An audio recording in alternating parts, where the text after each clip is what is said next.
The auction clock showed 11:59 and 48 seconds when I raised my tablet and bid $620 million for a company everyone in the room had already buried. Victor stopped celebrating. His lawyers stopped packing their folders. On the wall behind the bankruptcy judge, the red payment timer began counting down from 13 seconds. At that moment, my certified balance was only $100 million. Victor leaned across the aisle in his burgundy suit and asked the judge to remove me for making a fraudulent bid. I did not argue. I watched the second hand reach midnight, opened the Lattice Bank app, and touched the glowing number that only I could see. 100 million became 1 billion. The bank certificate refreshed before Victor finished his sentence. Maya, the operations officer assigned to verify the funds, stared at the screen twice, then turned it toward the judge. The money is verified. I sent $620 million with one tap and asked whether the private archive floor was included with the tower. 9 days earlier, I had been fired from the night shift at Lattice Bank with $1 left in my account. I had not been important enough to fire in person. At 2 a.m, my access badge stopped opening the reconciliation room. A message from Human Resources appeared on my phone explaining that Crown Ledger had bought our department's contract and automated my position. The severance payment was delayed. My rent was due. The coffee machine still had my last 2 quarters inside it, but my badge would not let me back through the glass door to retrieve them. That was the entire value of my professional life. 1 disabled badge, 2 trapped quarters, and a checking account that the bank planned to close for being under its minimum balance. I sat on the curb outside the tower and opened the account because I wanted to see the insult one last time. The balance showed $1. At exactly midnight the following night, a thin gold rectangle appeared around the number. I thought exhaustion had finally damaged my vision. I rubbed the screen. The rectangle remained, and a line of text formed beneath it. One valid numerical record may receive 1 appended 0, 1 use per 24 hours. Supporting reality will reconcile to the minimum legitimate state. Below that sentence were 3 conditions. The record had to be official, authoritative, and currently valid. A draft did not count. A number I typed myself did not count. Once changed, it could not be returned to its earlier value. There was no button labeled accept. There was only a small gold 0 floating beside my miserable balance. I touched it. The app closed. When it opened again, my balance was $10. That alone did not prove anything supernatural. A delayed refund could have landed. The transaction history, however, contained no deposit. Instead, the bank's monthly statement now showed that I had always possessed $10. A maintenance fee that should have reduced it was marked as waived under an employee policy I had never qualified for. The account agreement included a tiny correction dated 3 months earlier with my electronic signature. Reality had not dropped $9 new from the sky. It had created the least paperwork necessary to make the 10 legitimate. I tested the boundaries immediately. I typed the number 9 into a note. Nothing appeared. I opened an expired coupon offering 1 free meal. Nothing appeared. I found my final payroll statement, but every number on it remained ordinary because the payment had already settled and the record was no longer active. And I returned to the checking account. The gold outline was gone. A faint clock counted down 23 hours and 52 minutes. I spent the next day hungry because I was afraid that buying food would change the number I intended to multiply. At midnight, 10 became 100. The history reconciled again. This time, an old cashback reward appeared in the paperwork, along with a corrected interest credit. The causes were small and boring. The result was absolute. On the 3rd midnight, 100 became 1,000. I paid my rent before the landlord could send another warning. The balance remained 1,000 in the official record until the transfer posted, which taught me that the power did not protect money after I spent it. It changed a number once. Ordinary subtraction still worked. That should have made me cautious. Instead, it made me disciplined. I borrowed enough for food from an advance that posted outside the target account. I sold my old headphones. I stopped every automatic payment and kept the growing balance untouched. Each evening, I sat in a 24-hour diner across from Lattice Tower, ordered the cheapest coffee, and waited for the date to change. 1,000 became 10,000. 10,000 became 100,000. The waitress began refilling my cup without asking. The night security guards across the street changed shifts. On my phone, Reality quietly invented old employee bonuses, corrected settlement amounts, and harmless account adjustments. Every midnight, the supporting trail became larger, yet it never created more than necessary. When the balance reached 100,000, I walked into Lattice Bank wearing the same charcoal shirt I had worn on my last shift. The lobby advisor assumed I was there to complain about my termination. Maya noticed the account flag before anyone could redirect me. She had worked 3 desks away from me for a year. We had exchanged exactly 4 conversations, all about mismatched totals. She was the kind of person who could spot a 1-cent error in a 1,000,000-line report and become personally offended by it. She invited me into a small office and closed the door. "Your balance history is valid," she said. "That is not the same thing as saying I understand it." I asked whether the bank intended to freeze the account. "If the record were false, I would have done that before you sat down. Every adjustment has approval.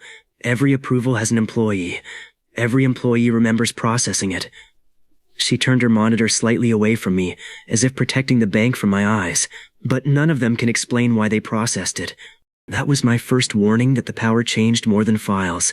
It created just enough memory for people to accept the paperwork. It did not give them a meaningful reason. I told Maya that I had found an old correction and expected more. She did not believe the explanation. She also did not accuse me of a crime. She moved the balance into an account tier with no closure risk and gave me a direct number in case another correction appeared. "If this becomes $1 million tomorrow," she said, "call before you walk into the lobby." At midnight, it became 1 million. I called. Maya answered on the second ring and did not speak for several seconds. Then she asked me to remain where I was. A bank car arrived at the diner 20 minutes later. I had never been important enough for Lattice to reimburse a taxi. Now 2 security officers escorted me into a private room on the top floor. The regional president came in carrying a folder of premium services. He spoke as though we had met at a charity banquet. Maya stood behind him with her tablet, watching me rather than the balance.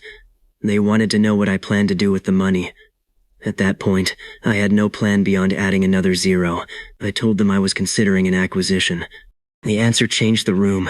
The president stopped describing vacation cards and began describing the bank's institutional desk. $1 million was not enough to buy a serious company, but confidence made them imagine that it was only the visible portion of my wealth. They were accidentally correct. During the next 2 days, 1 million became 10 million, and 10 million became 100 million. Rumors spread inside Lattice. Maya told me that one department believed I represented an overseas family. Another thought I had invented software and sold it in secret. The smallest rumor called me a lottery winner. No one guessed that I was protecting a single number like a candle in a storm. The difficulty was no longer proving the money. It was deciding what the billion would become. Cash had saved me from rent, but cash alone was fragile. If I spent it carelessly, the system would not refill my account until another midnight, and using the power on the balance forever would turn every day into the same choice. I wanted something that could produce money, access, and control without consuming my one change. That was when Maya sent me the Helix auction notice. Helix had once maintained the city's official identity records, property archives, permit histories, and secure settlement links. Its glass tower contained servers trusted by banks and public agencies. Then Crown Ledger entered the market, underpriced every contract, hired away the executives, and pushed Helix into bankruptcy. The court had grouped the company, the tower, its patents, and several forgotten investments into one sale. Victor, Crown Ledger's owner, had offered $500 million. No one else had bid because the assets required enormous power and immediate maintenance. Without a buyer that night, the remaining archives would be transferred to Crown Ledger by morning. Maya explained the opportunity in one sentence. For $600 million, you can buy the building where official numbers become real. She did not know how perfectly she had described it. I registered for the auction with only $100 million. Lattice provided a conditional certificate based on the unexplained history of my account and the bank president's belief that another transfer was coming. Maya objected to the risk, but she prepared the certificate because every number it contained was true at the time she signed it. Victor noticed me before the judge entered. He recognized the worn Lattice badge clip still attached to my keychain. Crown Ledger had eliminated my job, but I had been too insignificant for him to remember my name. One of his advisors whispered it to him. Victor's smile was courteous. That made it sharper. He asked whether I was attending on behalf of a real bidder. I said I was attending on behalf of the future owner. He looked past me, searching for that person. The auction began at 11:40. Victor raised his offer from 500 million to 550. A property fund offered 560, then withdrew after Victor reminded the room that Northstar Grid could terminate Helix's power contract within 48 hours. At 580 million, there were only two bidders left, Victor and me. Maya sat at the verification table with her jaw tight. My account still held 100 million. The gold countdown on my phone showed 11 minutes. I bid 590. Victor bid 600. The judge announced that the next offer had to be final and fully funded by midnight. Victor's lawyers began arranging the purchase documents. The reporters in the back row wrote that Crown Ledger had completed its conquest of the city's records. I waited until 12 seconds remained. Then I offered $620 million. The public part of what happened next lasted less than 1 minute. Midnight arrived. I added the ninth zero. The bank certificate changed. Maya verified it. The judge accepted my transfer. The private part was more dangerous. The system reconciled $1 billion balance with a chain of dormant incentive payments, corrected technology royalties, and investment proceeds that now appeared to have accumulated over years. There were tax forms, settlement notices, and old emails. People remembered sending them. I remembered none of it. For the first time, the minimum paperwork was large enough to create a second life around me. Maya must have seen some of that concern on my face. While Victor demanded an audit, she stepped beside me and quietly said, "Whatever is happening, the funds passed every test. Do not look guilty for having money." I straightened my jacket. Victor's audit request failed. The transfer settled. The judge placed a black access card and a ring of master keys on the table between us. Victor looked at the keys, then at me. "You spent most of your fortune on a dead tower," he said. "Northstar will cut the power in 2 days. When the archives go dark, I'll buy the remains from you for 700 million. You can leave with a profit and a good story." His offer was more money than I had possessed 1 minute earlier. Several people expected me to accept on the spot. I picked up the access card. "I didn't buy Helix to sell you the remains." I asked the court clerk for the complete asset schedule. The document was nearly 200 pages, but the system's gold shimmer made certain numbers easy to notice. Most were equipment counts, floor dimensions, and expired contract values. One active line near the end caught my attention. Helix held 1% of Northstar Grid. The stake had been considered too small to influence the power company. Victor had not bothered separating it from the bankruptcy estate. He believed the number represented a decorative investment. The next midnight was 23 hours and 57 minutes away. I showed the line to Maya. She checked it against the official ownership register and confirmed that the stake was valid. Victor saw us looking at the page. His confidence did not change because he knew exactly how little 1% mattered. I closed the schedule, slipped the tower's access card into my pocket, and asked Maya if she wanted to see what 10% could do. Helix Tower looked more expensive from the outside than it felt on the inside. The lobby was 40 stories of dark glass, silent security gates, and a fountain that had stopped with water still trapped in its highest bowl. Crown Ledger had recruited most of the staff during the bankruptcy. The few technicians left were preserving public archives under court order, and they watched Maya and me cross the marble floor as if we were tourists entering a museum after closing. I used the black access card. Every gate turned green. That small reaction mattered more to me than the auction applause. A week earlier, my badge had failed at a bank where I was an employee. Now a tower I owned opened itself before I reached the doors. Maya noticed me looking at the lights. "Try not to fall in love with the access system," she said. "The electricity behind it is being terminated." She had brought a rolling case filled with ownership records, power notices, and the kind of printed documents that survived when servers did not. The Northstar termination warning sat on top. Helix owed no unpaid bill. The company had simply lost its preferred commercial status during bankruptcy, allowing Northstar to end service with 48 hours' notice. Victor's fingerprints were nowhere on the page. His influence was everywhere around it. We took the private elevator to the archive floor. Rows of black server cabinets stretched into darkness. Emergency strips glowed along the floor, powered by batteries that would last 2 days. The city's oldest property maps, court indexes, and identity backups lived behind those doors. The data would not vanish if the power stopped, but control of it would pass to Crown Ledger under the transition order. Victor had not wanted the tower for its glass. He wanted the right to decide which official record everyone else believed. I showed Maya the system-highlighted ownership line again. The gold outline was visible only to me, but the underlying entry was clear. Helix Infrastructure Holdings, 1% beneficial interest in North Star Grid. Maya checked the voting register, the transfer ledger, and the court schedule. Every source agreed. 1% gives you inspection rights, she said. It does not give you enough votes to stop a termination. I asked who could stop it. 10% could demand a special board review. It could also make you North Star's largest independent shareholder. Victor's influence comes through several funds. He avoids holding the shares under Crown's name. The answer arrived so neatly that I almost laughed. Maya closed the register. Why are you smiling? I told her I liked round numbers. We spent the day discovering what I had actually purchased. Helix owned valuable patents, 27 active government archive agreements, and enough inactive equipment to fill a warehouse. It also employed 63 people who had not been paid in 11 days because the bankruptcy administrator had exhausted the operating account. Noon. I called them into the dark auditorium. They expected a closure announcement. Some had packed boxes beneath their seats. I did not give a speech about sacrifice or loyalty. I asked Maya for the exact missing payroll number and transferred it from my account before she finished repeating it.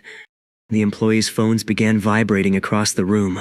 11 days of wages, a retention payment, and the next month's salary arrived together. The total was less than $4 million. To them it meant mortgages, medicine, and a reason not to accept Crown Ledger's recruitment messages. To me, it bought something Victor could not duplicate by threatening the power supply. It bought a staff that had seen me act before asking for faith. The senior technicians returned to the archive floor.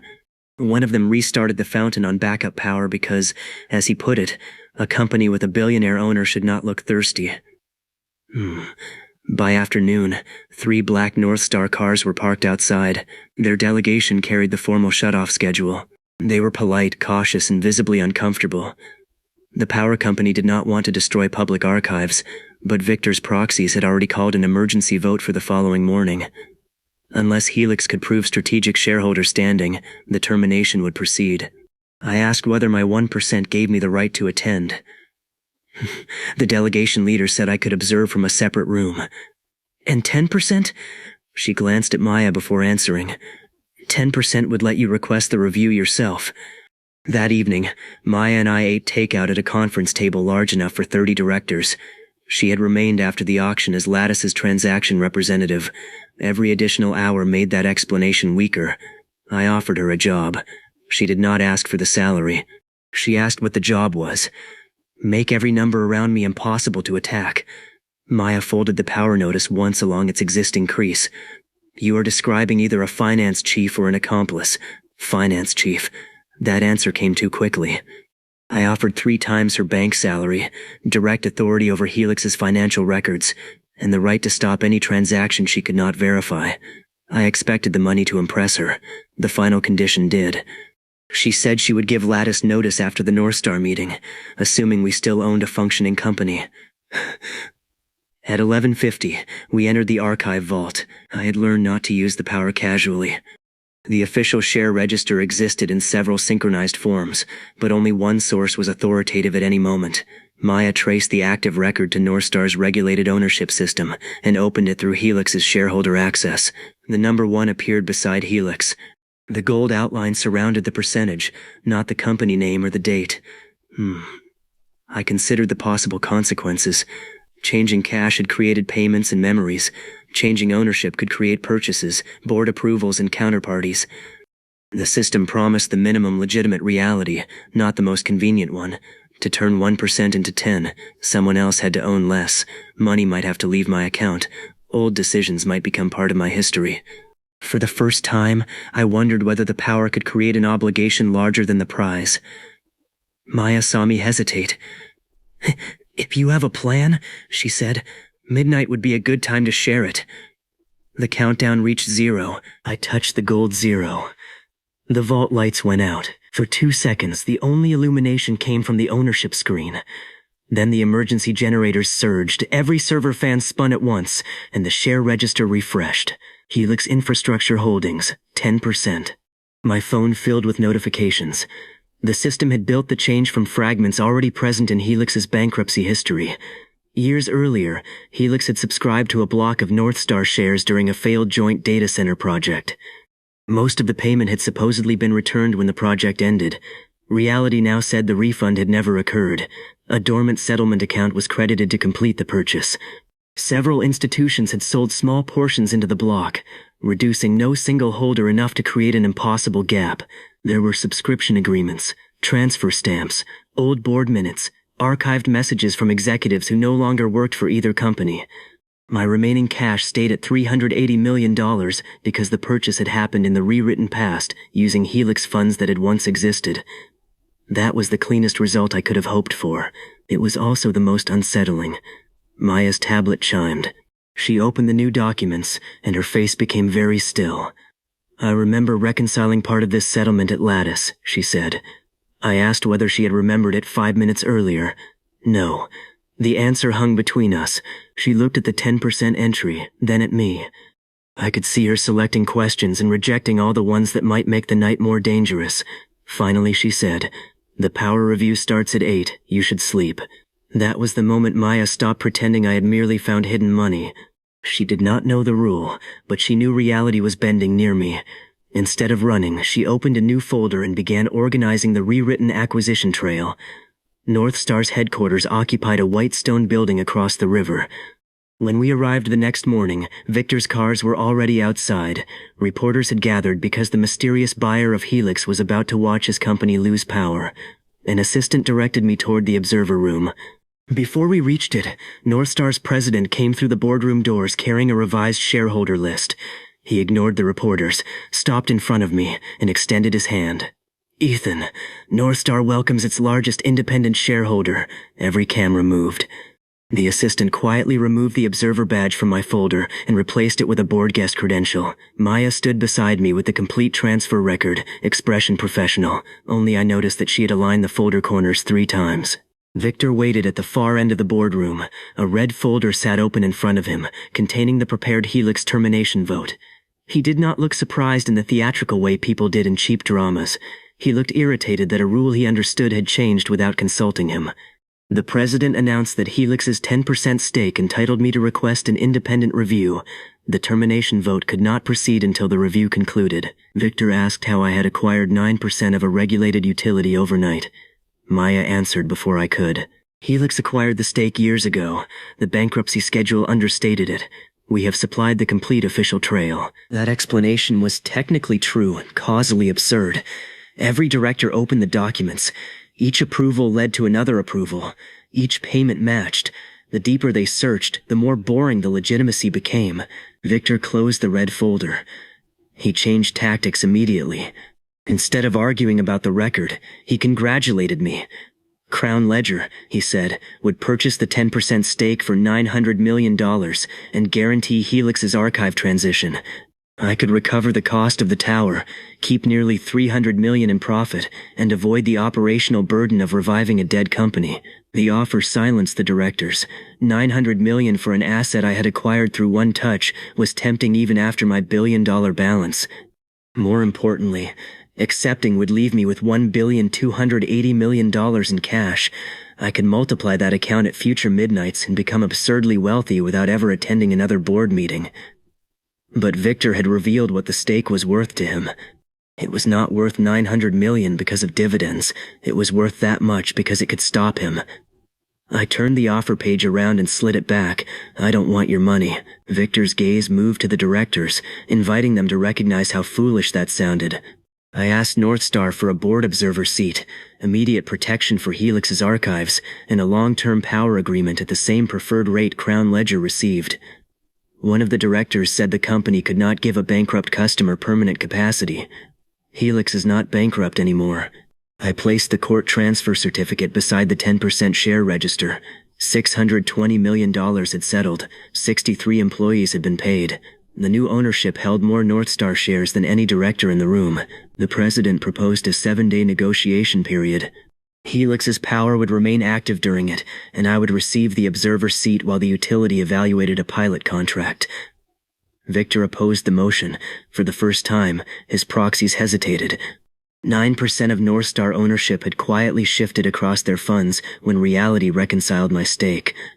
Victor still had influence, but the change had made every director aware that his control was less complete than they had assumed. The motion passed. When we left the boardroom, reporters called me the billion-dollar clerk, the Helix Prince, and the unknown utility baron. None of the names were accurate. Maya read them on her phone in the elevator and rejected each one with a small shake of her head. I asked which title she preferred. Employer, she said. Assuming the offer is still valid, I hired her before the elevator reached the lobby. Outside, Victor stood beside his car rather than leaving. The cameras had moved to North Star's president, giving us a moment without an audience. He told me that 10% did not make me invincible. North Star would never reserve more than 12 months of capacity for an unproven platform, and no serious engineer would build national infrastructure on a one-year promise. I asked how he knew what I planned to build. His answer was a name. Caleb. Before Helix collapsed, Caleb had designed a settlement engine capable of updating official records in seconds instead of days. Victor had tried to hire him. Caleb refused because Crown Ledger wanted to own the design and bury it until the old system stopped earning money. Victor said Caleb would refuse me too. He wants 10 years of power and a working tower. You have neither. The North Star pilot proposal arrived on Maya's tablet before Victor entered his car. The term was exactly 12 months. Maya looked at the number, then at the system clock on my phone. Midnight was 15 hours away. She had not seen the gold outline, but she understood the direction of my attention. You like round numbers, she said. I watched Victor's car disappear into traffic. I like numbers with room to grow. Caleb did not meet investors in offices. He met them in a shuttered train station beneath the river, where an abandoned Helix data line still connected to the city archive. Maya and I found him sitting on a folding chair between two portable servers, eating noodles from the lid of a maintenance box. His curly auburn hair looked as though he had been running his hands through it for several days. A teal hoodie concealed most of his face until he glanced at the Helix access card hanging from my jacket. Victor said you would come, he told me. I asked whether Victor usually sent him clients. He sends warnings. Sometimes the warnings have money. Caleb turned one of the portable screens toward us. ClearPass was not a finished product then. It was a silver line moving between government and bank databases that normally refused to speak to one another. He selected a test property transfer. The old process required 6 separate confirmations and could take 2 days. His program verified the identity, payment, title, and archive copy before his noodles stopped steaming. The result appeared in an official sandbox maintained by the city. I saw no gold outline because the record was a test. The system knew the difference. Caleb explained the platform without burying me in technical detail. Every institution already trusted some version of Helix's archives. ClearPass used that trust to let official records settle together instead of waiting in separate lines. Banks could move property, cities could issue permits, utilities could activate service, businesses could verify ownership. One fast transaction could replace a week of uncertainty. Victor had offered Caleb $50 million for the design. Caleb refused because Crown Ledger wanted to keep the product unavailable. Slow records made institutions dependent on Crown specialists. A faster system threatened the fees on which Victor's empire had been built. I asked what Caleb wanted. He pointed upward, toward the river and the city above us.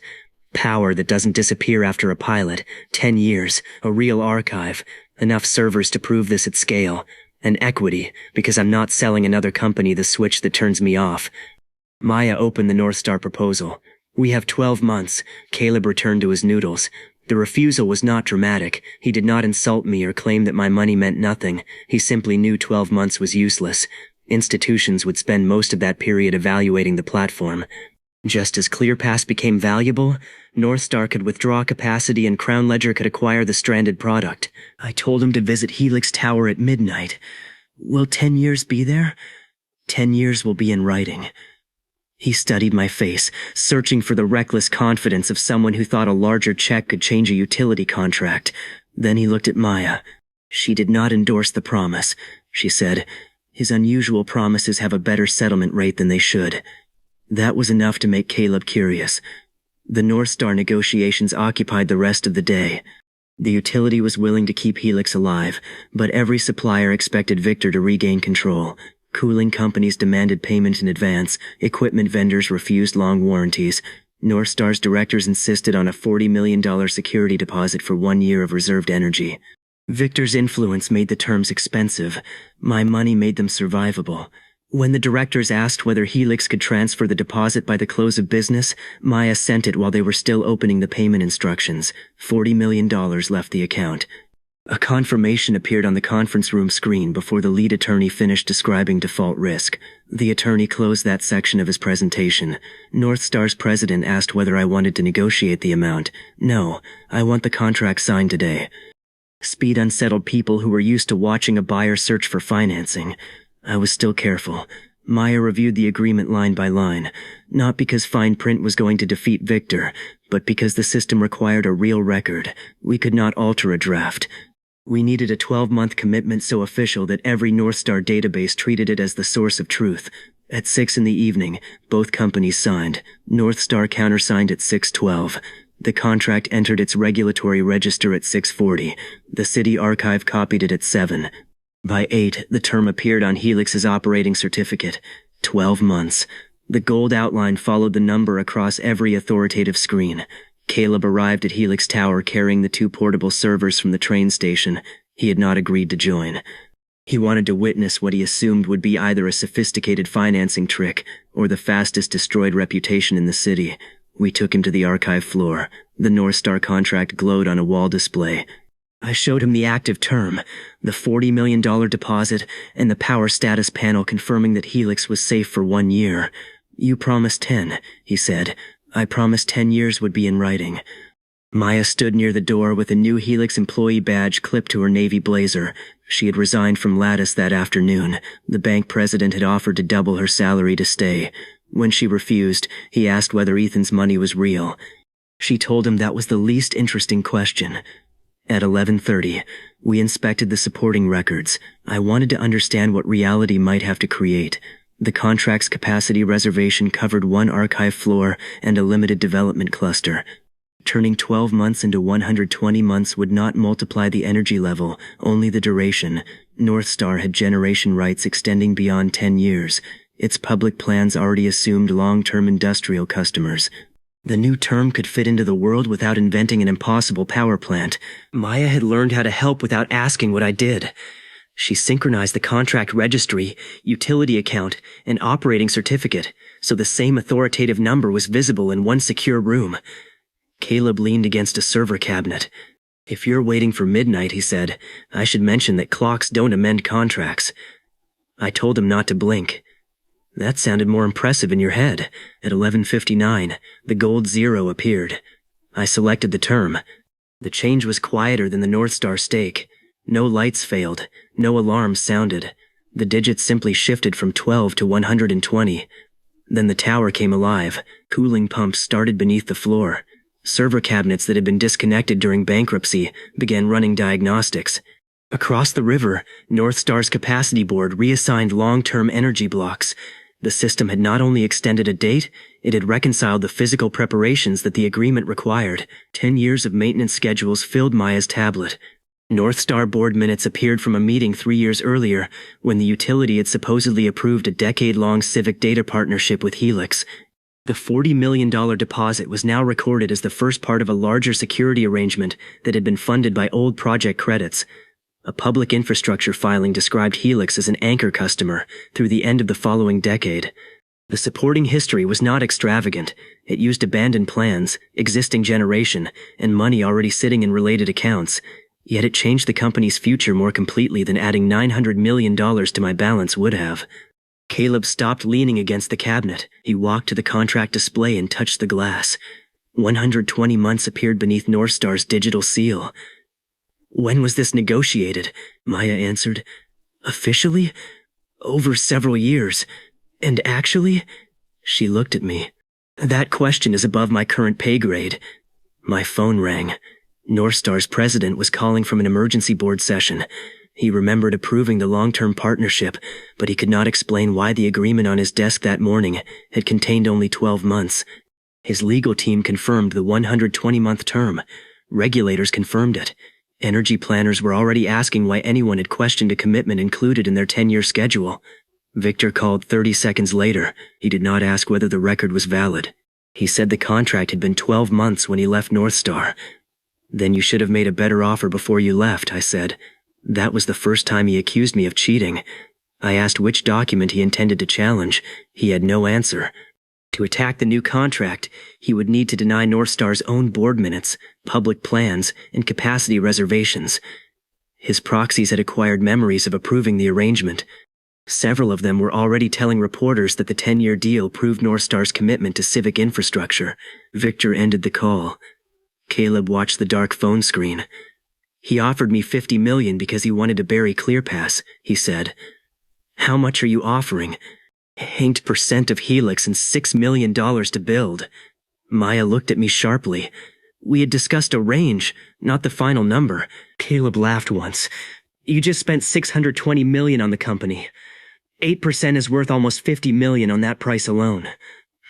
It will be worth more. That's not an answer. It's the only answer I care about. He wanted safeguards against being pushed out, control over product architecture, and enough budget to hire the engineers Crown Ledger had scattered. I gave him those things because his value was not obedience. He was the person who could turn my official miracles into a platform people chose even when I did not use the system. We signed the equity agreement before 2 a.m. Caleb did not celebrate. He unplugged his portable servers, moved them into the first live Helix cabinet, and began listing the people he wanted to recruit. One had taken a job repairing medical billing software. Another was driving deliveries. Several were still at Crown Ledger, waiting for a reason to leave. By sunrise, 12 engineers had accepted. The news about the 120-month North Star contract spread faster than the auction story. Banks that had refused to return Helix's calls requested demonstrations. Equipment companies revised their terms from cash in advance to multi-year credit. The cooling vendor that had demanded full payment sent a senior executive with an apology and a 10-year service proposal. I did not punish them for being cautious.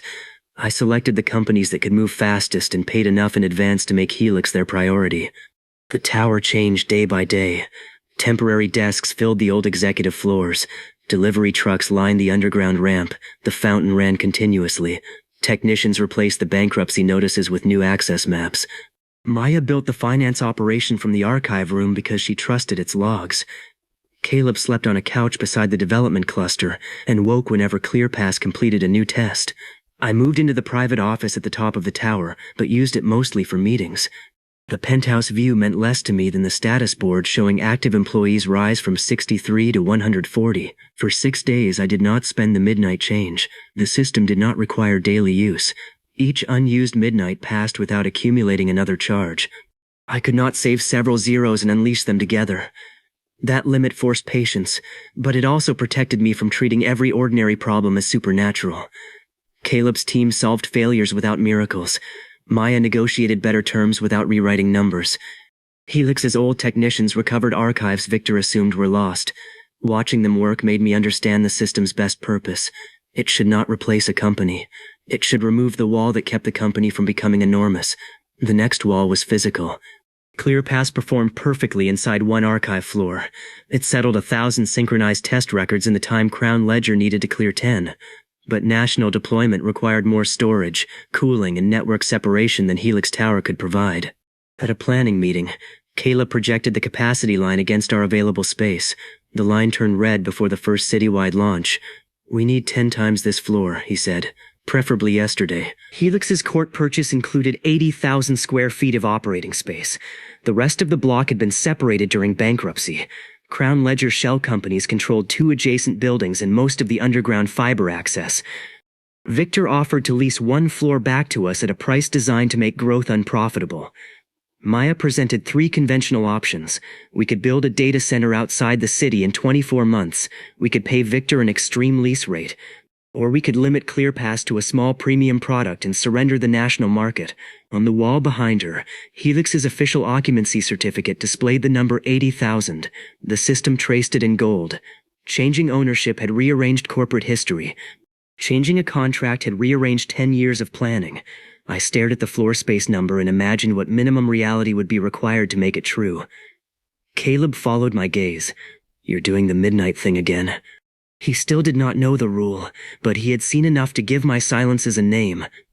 I asked Maya, who officially controlled the occupancy record. She opened the city property archive. The active certificate belonged to Helix. It was valid. It covered the entire operating campus, but its declared space was only 80,000 square feet. Outside the conference room windows, two dark buildings stood on either side of our tower. Victor believed they were the walls of our cage. I looked at the certificate, then at Caleb's capacity chart. How quickly can you fill 800,000 square feet? Caleb stared at me. Maya quietly opened a new risk folder. Midnight was 9 hours away. Maya's risk folder for the occupancy change was thicker than the contract that had saved Helix. The difference was physical consequence. Turning 12 months into 120 could be reconciled with plans, approvals, and capacity that already existed. Turning 80,000 square feet into 800,000 meant nearly 20 acres of working space had to be somewhere. The system could create paperwork, but the premise written into its first message was broader than that. Supporting reality would reconcile. If the number changed, the world would make the smallest adjustment required to make it true. None of us knew what smallest meant when the missing difference was a city block. Maya mapped every property connected to Helix's operating campus. The central tower belonged to us. Two neighboring buildings were controlled by Crown Ledger shell companies. A closed shopping center occupied the rear of the block. Beneath all four properties ran an old Helix fiber corridor, cooling loop, and freight tunnel that had been separated during bankruptcy. The official occupancy certificate described one campus, even though the deeds described several owners. That contradiction gave reality room to move. Caleb wanted to install temporary cameras around the neighboring buildings so he could watch history change. Maya rejected the idea because the recordings might become part of the reconciliation. She had begun to understand that evidence was not outside the system. If a camera was official enough, it could acquire a new past like anything else. We chose 3 witnesses instead. At 11, the lead property broker arrived with Victor's lease proposal. He was a professional, not a bully. He showed us a clean map, explained the current ownership, and offered one neighboring floor for $5 million a month. The price was extreme because the floor contained direct access to the underground fiber corridor. Without it, ClearPass could not connect enough institutions for a public launch. I asked whether the entire building was for sale. He said the Crown Holding Company would consider $800 million. I asked about the second building and the closed shopping center. He gave me the kind of patient expression reserved for buyers who had not understood the first price.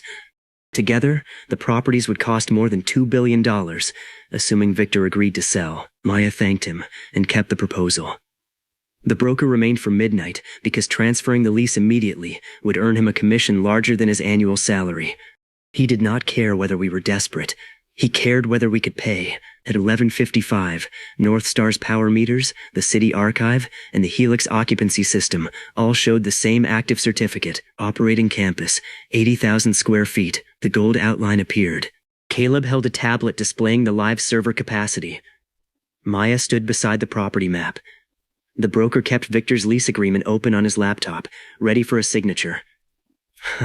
I selected the number. The tower shook once.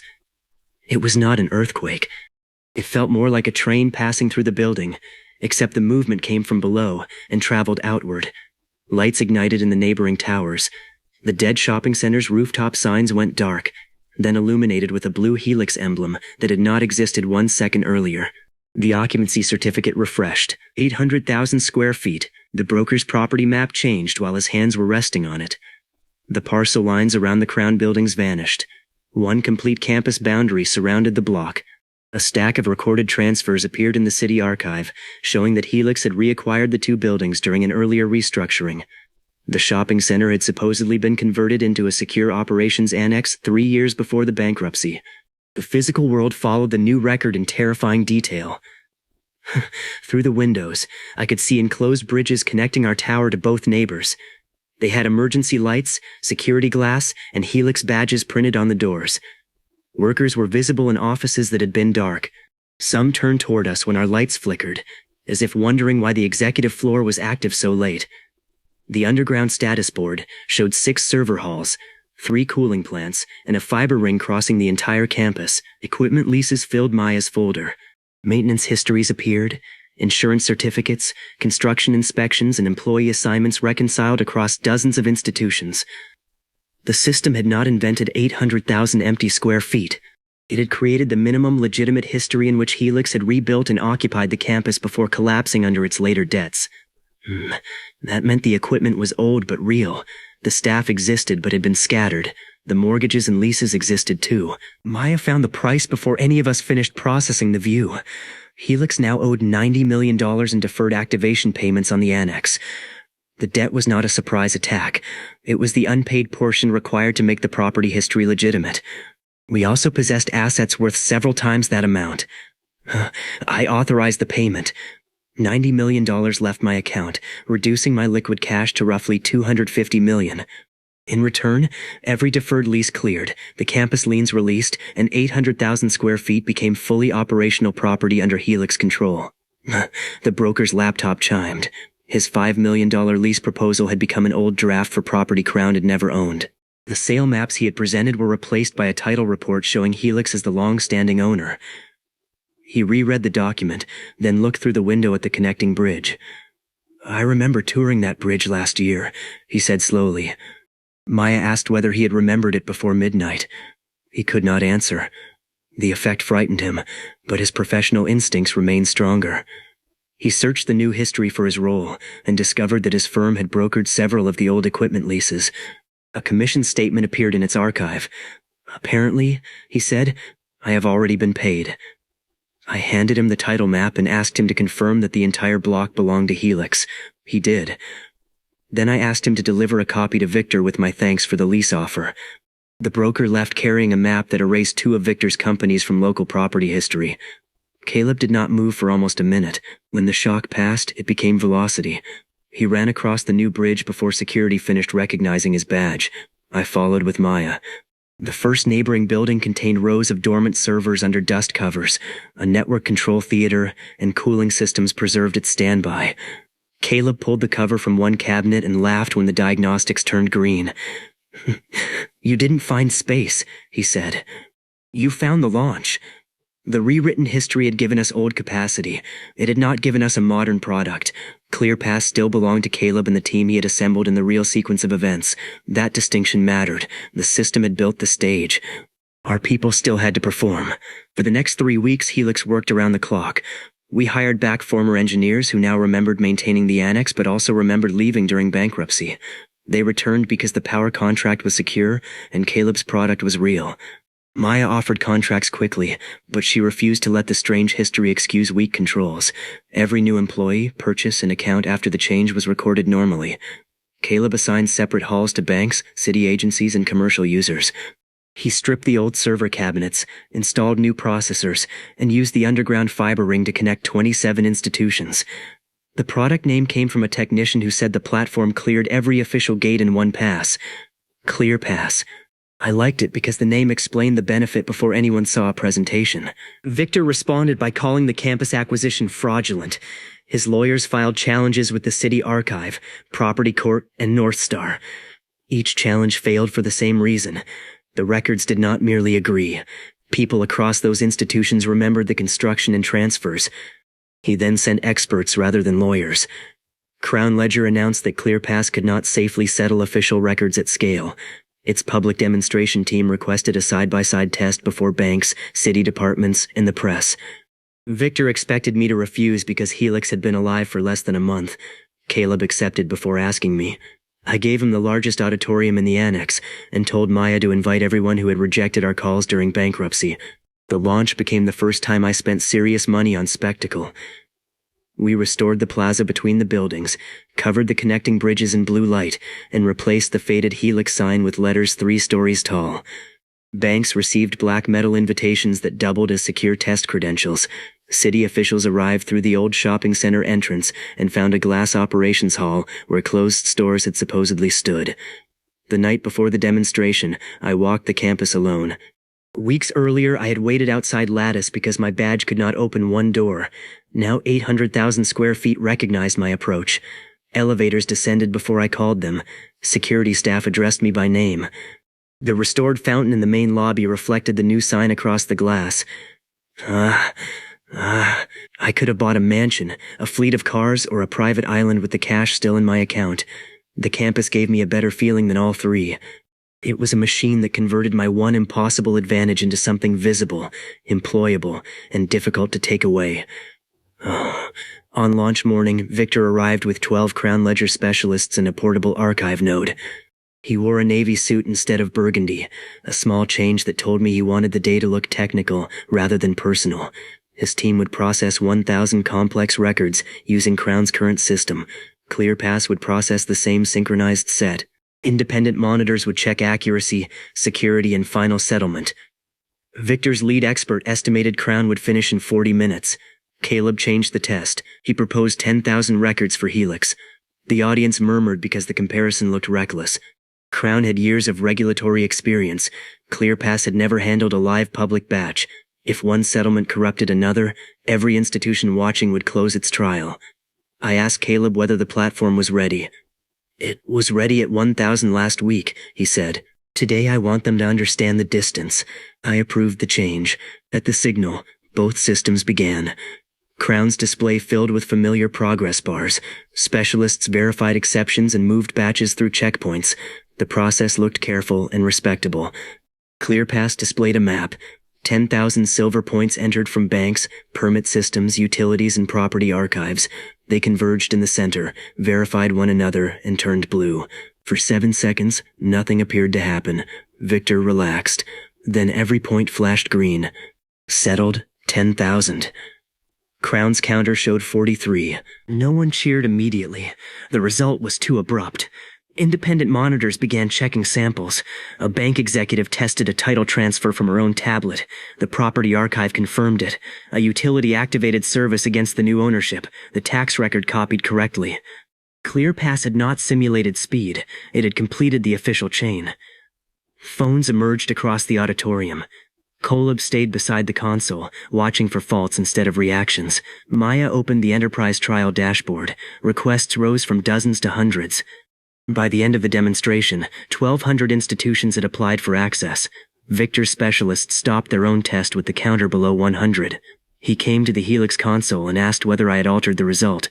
I had not used the system in 3 weeks. Every number on the ClearPass display belonged to Caleb's work. That made the victory sweeter. "You keep assuming I only have one advantage," I told him. The press carried that sentence farther than I expected. By afternoon, commentators were debating whether my advantage was money, North Star ownership, hidden technology, or government connections. None of them considered a gold zero. The city requested a private demonstration that evening. That was when Elena entered Helix Tower. She was the city executive responsible for the public archive contracts, and the candidate Victor's media network had been trying to defeat.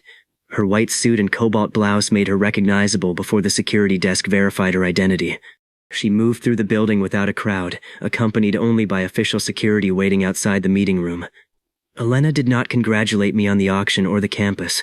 She asked whether ClearPass could keep public records outside Crown Ledger's control. Caleb explained that the system could run across independent archives, making it harder for one private company to slow or hide a transaction. Elena understood the consequence immediately. If the city adopted ClearPass, Victor would lose the fees and influence that came from controlling every delay. She wanted a citywide pilot after the election. The condition mattered because she led the official polling by only 4%. Victor's channels were spending heavily to portray Helix as a dangerous private takeover. If Elena lost, her opponent had already promised Crown Ledger a 10-year exclusive archive contract. Maya projected our trial requests. Banks wanted ClearPass, property firms wanted it, utilities wanted it. Public adoption would still determine whether the product became infrastructure or remained a premium service. Elena invited me to the Meridian Finance Gala, where city lenders and national funds would be present. She said Helix needed enough capital and public credibility to survive Victor's price war until the election. I asked how much credibility cost. "Victor is planning to offer $2 billion for your company on stage," she said. "He expects the room to think you would be insane to refuse." Caleb looked away from his console for the first time. Maya asked whether the offer was real. Elena placed a leaked event schedule on the table. Victor's presentation slot was labeled Industry Consolidation Proposal. Beneath it, the valuation line showed $2 billion. The system did not outline the number because the proposal was still a draft. I did not need to change it. $2 billion was more than 3 times what I had paid for Helix. It was also less than the North Star stake, the campus, ClearPass, and the future market were worth together. Victor believed the gala would force me to choose between a fortune and public proof that I did not understand business. I accepted Elena's invitation. Before she left, she paused at the bridge overlooking the restored plaza. Workers were preparing the giant helix sign for its evening illumination. Across the city, a Crown Ledger billboard claimed that only experience could protect official truth. Elena watched the blue letters come alive. "Your company was dead a month ago," she said. "It was officially dead." She looked at me as if the wording mattered. For a brief second, I wondered whether she had noticed more than the business revival. Then her security team approached, and she returned to the election schedule. The Meridian Gala was 4 days away. Maya calculated that we could still spend $100 million without threatening development. Caleb asked for nothing except uninterrupted access to the annex. Elena needed a public signal that Helix would not disappear if Victor cut prices for a year. I studied the Gala property file. The Meridian was not merely a luxury hotel. Its basement sat above the last private fiber corridor needed to close our citywide network ring. Victor had reserved the penthouse and ballroom for his offer. The hotel itself was available for $180 million. For once, the number did not need another zero. It only needed my signature. The Meridian Gala was designed to make rich people feel richer. The ballroom ceiling displayed a moving night sky. Glass elevators carried guests past 3 floors of champagne terraces. Investors arrived in cars that spent more time being photographed than driven. And every table had been sponsored by a bank, fund, or company trying to appear larger than the company beside it. I arrived in the same charcoal suit I wore to Helix most days. Caleb wore his teal hoodie under a borrowed dinner jacket. Maya had convinced him to attend by promising that no one would ask him to dance. Maya herself wore a dark blue dress and carried a tablet containing enough financial proof to change the mood of the room. At registration, a donor mistook me for Caleb's assistant. He was not cruel. Caleb's name had appeared in every technology article after the ClearPass demonstration, while my face still changed depending on which photograph the news used. The donor asked whether I could carry a gift bag to the Founder Lounge. I took it because the lounge was where I was going. Caleb watched me carry the bag through 2 security gates and asked whether I planned to correct anyone. Not until it becomes expensive. The mistake lasted only 4 minutes. The gala host left a conversation with 3 fund presidents and crossed the ballroom to greet me at the entrance of the Founder Lounge. He thanked me for restoring the Meridian's data connection during a recent archive outage. That service had come through our new campus ring. The donor looked from the host to me, then at the gift bag in my hand. I gave it back and told him nothing had spilled. He apologized once, accepted the correction, and moved on. The useful witness was a bank executive standing beside him. She had ignored Helix's request for a credit facility 2 weeks earlier. After hearing the host address me as Helix's owner, she asked Maya whether the North Star stake was available as collateral. Maya said 3 banks were already competing for it. That answer cost nothing and raised the price of every offer we would receive that night. Alina joined us near the ballroom stage. Her campaign had made the gala tense. Victor's media companies portrayed her as hostile to private industry, yet most of the executives in the room wanted access to the ClearPass trial. They could not criticize her without risking the contracts she might approve. She introduced me to national lenders, municipal fund managers, and utility investors. I did not explain the system or make detailed projections. I showed them 3 facts. Helix owned 10% of North Star. Helix controlled 800,000 square feet of active infrastructure. ClearPass had 1,200 institutions waiting to test it. Everything else was desire. By dinner, the banks that had called Helix unfinanceable were offering credit against assets they had not believed existed. Maya kept the discussion simple. We wanted a $500 million acquisition facility. We would use $100 million of our cash first. The North Star stake and Meridian Fiber purchase would support the rest. The first bank offered $300 million. Maya closed its folder. The second offered $420. She asked whether the bank wanted to finance the company that would own the city's settlement network or watch a competitor do it. The third offered the full $500 million. Before we could accept, the first bank returned with better terms. The executives began lowering rates and increasing flexibility while a string quartet played beneath a ceiling full of artificial stars. Caleb watched the negotiations with the expression he used when a server process behaved irrationally. "They wouldn't loan us enough to buy chairs last month," he said. "Last month we didn't own the floor under their chairs." The hotel manager overheard me. He knew the Meridian sale process had reached its final stage, but he did not know I had reviewed the file. The current owner wanted $180 million. A property group had offered $160. Victor had no ownership in the hotel, but he controlled the fiber company serving its basement. His gala reservation included the penthouse because he intended to make Crown Ledger's buyout offer from the highest visible point in the city. I asked the manager whether he preferred the property group. He said he preferred an owner who understood that the hotel's most valuable asset was not the ballroom. That earned him my attention. He took us below the kitchens, past wine storage and laundry tunnels, into a reinforced room containing the city's original east-west fiber junction. The lines were old but direct. Helix's campus ring approached from the north and west. The Meridian Junction could connect the south and east, giving ClearPass redundant access to every major archive. The hotel generated luxury revenue.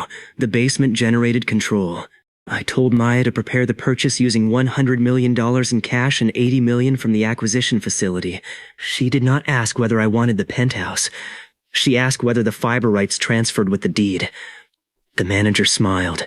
He knew he had found the right buyer. We returned to the ballroom as Victor began his presentation. He stood beneath a gold Crown Ledger logo and described the danger of trusting public records to an inexperienced company. He praised Caleb's invention, complimented my speed, and framed the entire Helix revival as a brilliant experiment that needed an established owner to survive. The approach was smarter than an insult. Victor did not call me poor. He called me temporarily successful. He announced that Crown Ledger would pay $2 billion for Helix, assume every obligation, retain every employee, and guarantee ClearPass national distribution. The offer appeared on the ceiling in letters large enough to reflect in the windows. $2 billion. The audience understood the comparison. I had paid $620 million. Accepting would produce an enormous profit in a month. Refusing would look like vanity unless I could show that Helix was worth far more. Victor invited me onto the stage. An offer folder waited beneath the lights. He had already signed his side. Reporters gathered along the front row. Investors checked the live coverage on their phones. The bank executives who had just competed to lend us $500 million suddenly wondered whether their opportunity would disappear.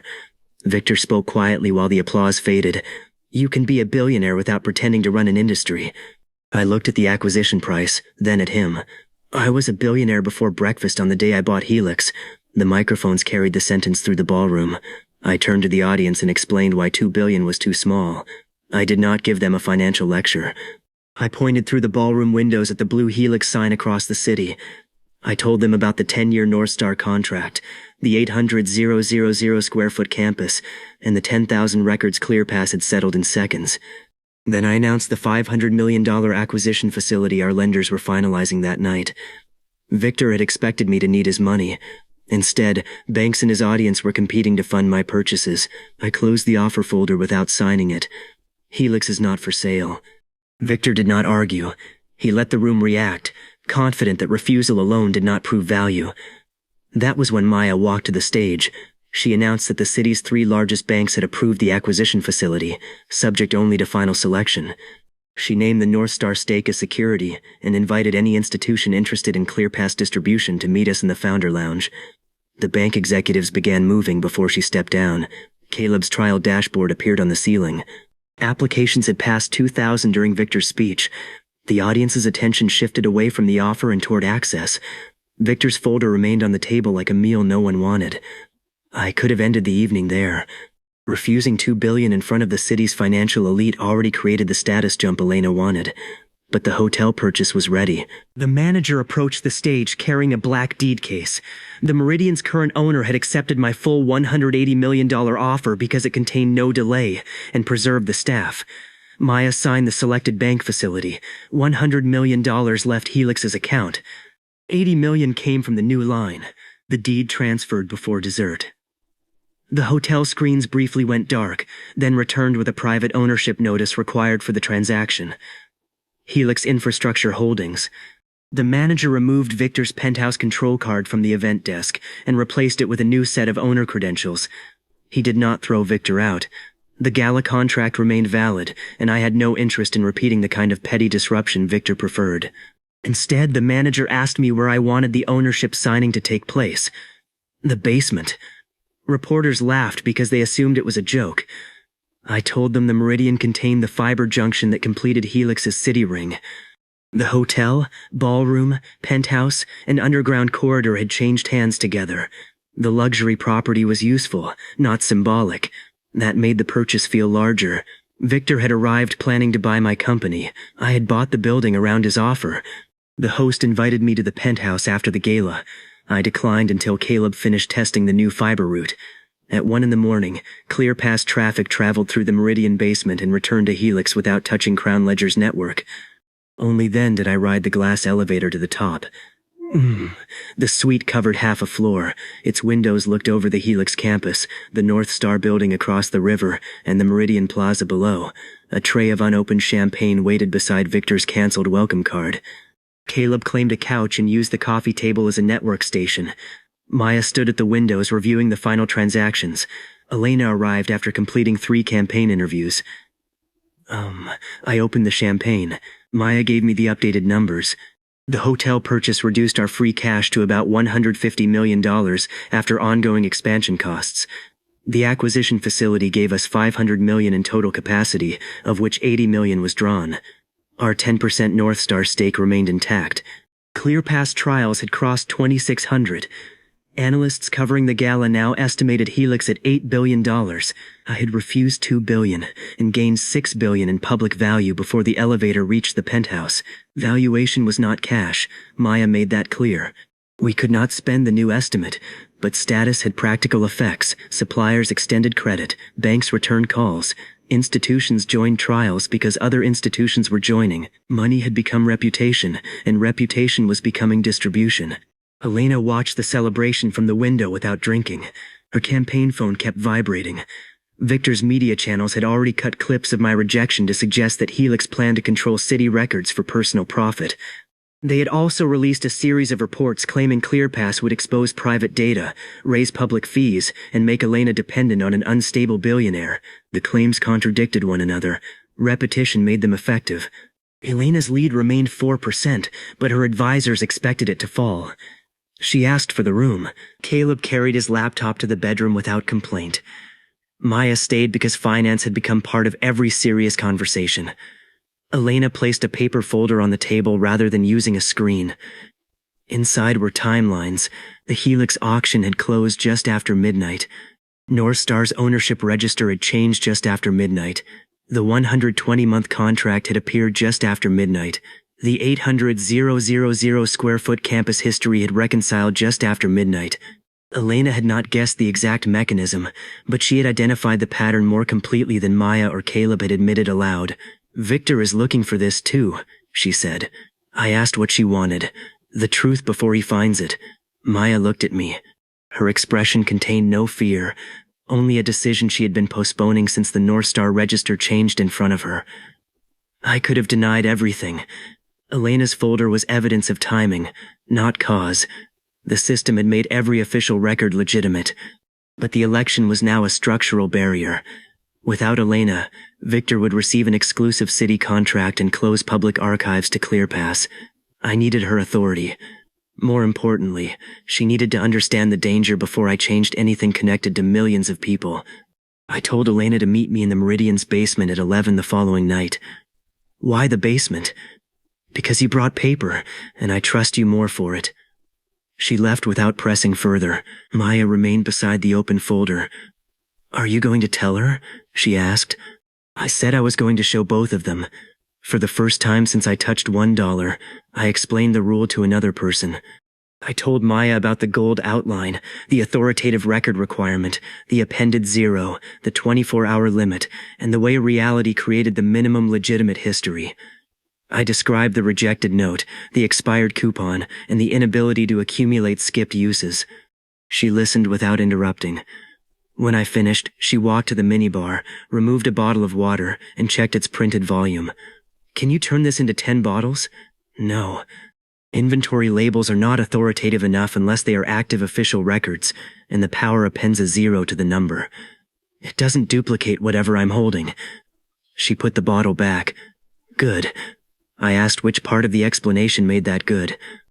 I can build controls around rules. I cannot build controls around wishes. That was Maya's reaction to learning that I could rewrite official reality. She opened a new ledger on her tablet and titled it Midnight Exposure Register. We listed every use, every known supporting change, and every person whose memory had shifted. The system had made the world accept my numbers. Maya intended to make sure I still remembered which version had come first. At the bottom of Elena's polling folder, the Independent Election Authority's latest certified survey displayed her lead. 4%. The number was active, authoritative, and outlined in gold. I had used the system to change money, ownership, time, and property. Changing political approval felt different. A bank balance affected my account. A share changed corporate history. A contract changed plans. A property certificate rearranged a block. 4% represented people. At 11 the next night, Elena entered the Meridian basement. Maya waited beside the official survey terminal. Above us, gala workers were removing the last gold decorations. Across the city, Victor's channels repeated that Elena was losing momentum. I showed her the gold 0 by drawing what I saw, because no one else could see it. And then I told her what the system could do to the number 4. Elena did not ask whether 40% would guarantee her victory. She asked what reality would have to change to make the lead legitimate. That was the question I had been afraid to answer. Elena wanted boundaries before a miracle. She asked whether I could choose which memories changed. I could not. She asked whether the system would fabricate ballots. It would not, because the number on the screen measured a certified approval lead, not votes. She asked whether turning 4 into 40 might erase Victor's media attacks, or force people to admire her. I told her the power always chose the smallest legitimate reconciliation. It had never made anyone love me. It had created approvals, purchases, and history sufficient to support the selected number. Then 40% has to be earned somewhere, Elena said. Maya opened the poll methodology. The Independent Election Authority had surveyed thousands of verified residents. The 4-point lead was not a campaign claim or a projection. It was a valid current record of public preference. For it to become 40, the system needed a world in which far more people already preferred Elena. The cheapest explanation might be one overwhelming debate, a powerful endorsement, a failed attack, or a public achievement that had existed long enough to shape the survey. Elena considered the possibilities without pretending the choice was ordinary. She had spent years trying to win public authority. One touch could make the result nearly inevitable. Then she asked what would happen if we did nothing. Maya showed her Victor's latest media purchases. Crown Ledger had committed enough advertising to surround the city for the remaining week. Elena's opponent had signed a preliminary promise, granting Crown a 10-year archive monopoly after the election. ClearPass would be excluded from public records before its city pilot began. Elena did not need a moral revelation. She needed the office. Use the independent survey, she said. Not the campaign's internal number, not a vote count. If reality is going to reconcile, it starts with a record neither side controls. At 11:50, she called her campaign staff and told them to remain awake. She gave no explanation. She merely said a major shift was coming and ordered them to respond with discipline rather than triumph. Maya copied the original survey onto paper and placed it inside the Midnight Exposure Register. The official terminal remained connected to the election authority. 4%. The gold 0 waited. At midnight, I touched it. Every television in the Meridian basement changed channels at once. The screen showed Elena standing in a public auditorium during a debate that had supposedly taken place 3 nights earlier. I had no memory of attending it. Elena remembered preparing for it only after the images appeared. In the reconciled event, Victor's preferred candidate had repeated a claim about ClearPass exposing private data. Elena invited independent technicians to test the allegation live. The claim failed. She then revealed that Crown Ledger's proposed archive contract would cost the city hundreds of millions more, while giving one company control of every delay. The debate did not become a magical speech. It became visible proof. The system built 40 points from a chain of minimum events already close to happening. A civic association endorsed Elena after the test. Several retired officials supported her plan. 2 newspapers withdrew earlier recommendations when the Crown contract price became public. Videos of the demonstration spread for 3 days. Every piece was legitimate. The survey terminal refreshed. Elena lead. 40%. Her campaign phone began ringing before the digits settled. The first caller was an advisor who remembered watching the debate and could not understand why Elena sounded surprised. The second was a national committee offering staff. The third was the owner of a media channel that had refused her advertisements. He now wanted an interview before dawn. Above us, workers in the Meridian Ballroom stopped dismantling the gala because news crews were arriving. Across the city, large screens flipped from a close 4-point contest to the image of a 40-point lead. The number did not require explanation. It represented the difference between a vulnerable candidate and an approaching landslide. Elena stood beside the survey terminal and absorbed memories arriving faster than conversation. She remembered the debate stage. She remembered asking Caleb's engineers to participate. She remembered reading the Crown contract on camera. Those recollections sat beside her original memory of spending the same evening reviewing polling reports in her office. For the first time, someone besides me experienced the split directly and knew why it existed. She gripped the table until the wave passed. Maya handed her the printed 4% survey. "Keep this," she said. "The system can make 40 true. It cannot make 4 meaningless." That was not a moral statement. It was an operating control. Knowing the first timeline prevented the new one from becoming invisible to the three of us. Elena placed the paper inside her white jacket and walked upstairs to meet the cameras. The ballroom looked different from the gala. Half the decorations were gone. Staff rolled away empty tables while reporters connected lights around the stage Victor had used for his offer. Elena stepped in front of them without a prepared victory speech. She announced that the city would evaluate public infrastructure through an open performance tender after the election. Helix, Crown Ledger, and any qualified competitor could participate. No company would receive an exclusive contract through private promises. The announcement gave the 40-point shift a business consequence. Before midnight, Helix had been fighting to survive one city. At 12:15, a future national tender became possible because Elena's overwhelming support attracted officials from other regions facing the same archive costs. Victor called me while I stood behind the ballroom curtains. He did not mention the debate. His new memories told him it had happened. His older instincts told him something else. 4, he said. It was 4. I held the phone away from my ear so he could hear the ballroom. Reporters were shouting questions. Elena's supporters filled the plaza below. Hotel staff opened the doors because I told them the celebration could use the lobby. Victor asked what I had done. "I bought your gala hotel yesterday," I said. "Tonight I'm using the ballroom." He threatened to challenge the poll. I asked which part. The survey was independent. The debate had been broadcast. The contract Elena exposed belonged to his own company. If he denied it, he would look as though he had forgotten his most important public defeat. For the first time, Victor ended a call without delivering the final sentence. The election took place 6 days later. Elena won by less than the 40-point approval lead, but by enough that no recount mattered.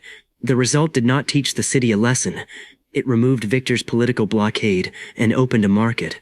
Her first major infrastructure action was the Open Cities tender. 80 municipalities joined the program. They did not all award contracts immediately. Instead, the tender created 8 initial licenses for full ClearPass deployment.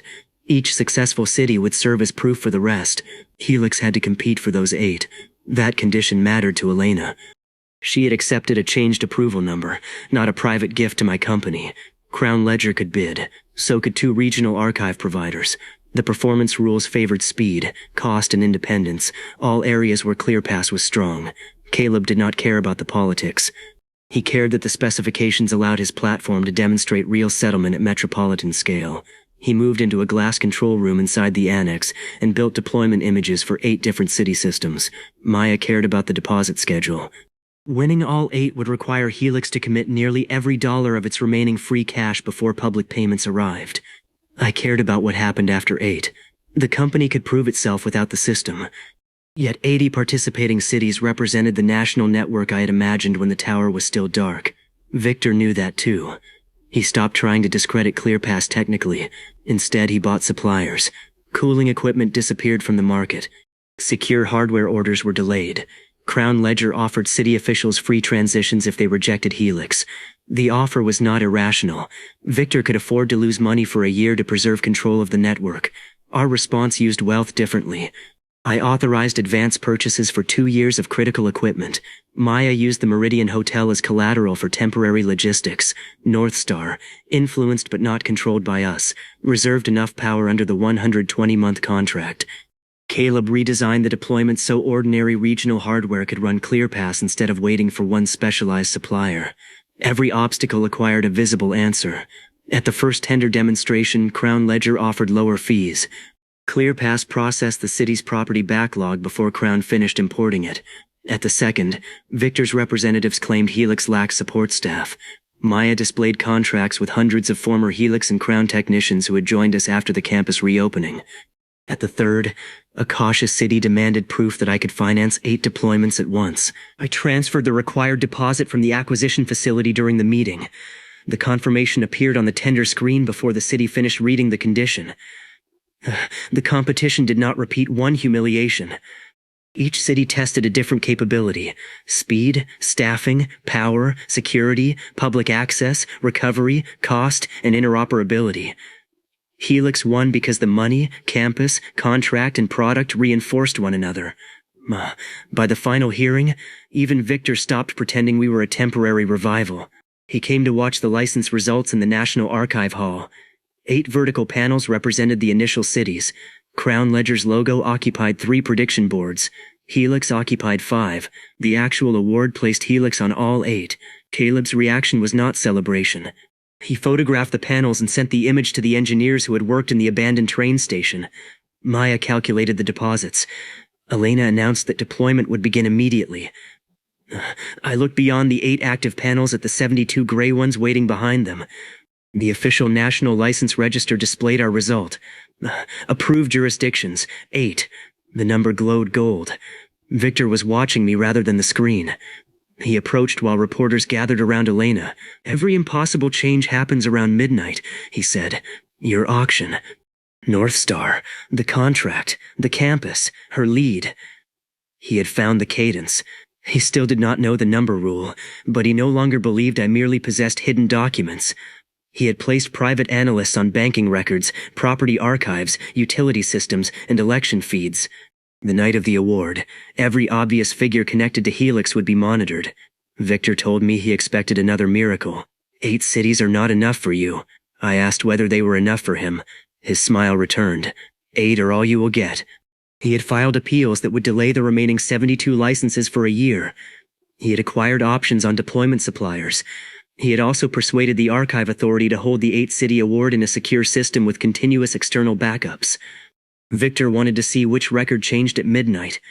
I let him believe I would hide. Instead, I asked Elena for legal authorization to enter the National Archive Chamber when the award became final. As the winning provider's owner, I had inspection rights. As the city executive who created the tender, Elena could observe. She understood what I planned before I said the number. The award is legitimate, she said. Helix won 8, and 80 participated. Maya examined the license register. Unlike the election, this number represented approved service territories, not people's opinions. The supporting reality would need council votes, deposits, and deployment plans. Helix had product capacity for 80 because of the enlarged campus, but installation would still be a massive commitment. Kato heard the proposal and asked for the actual load.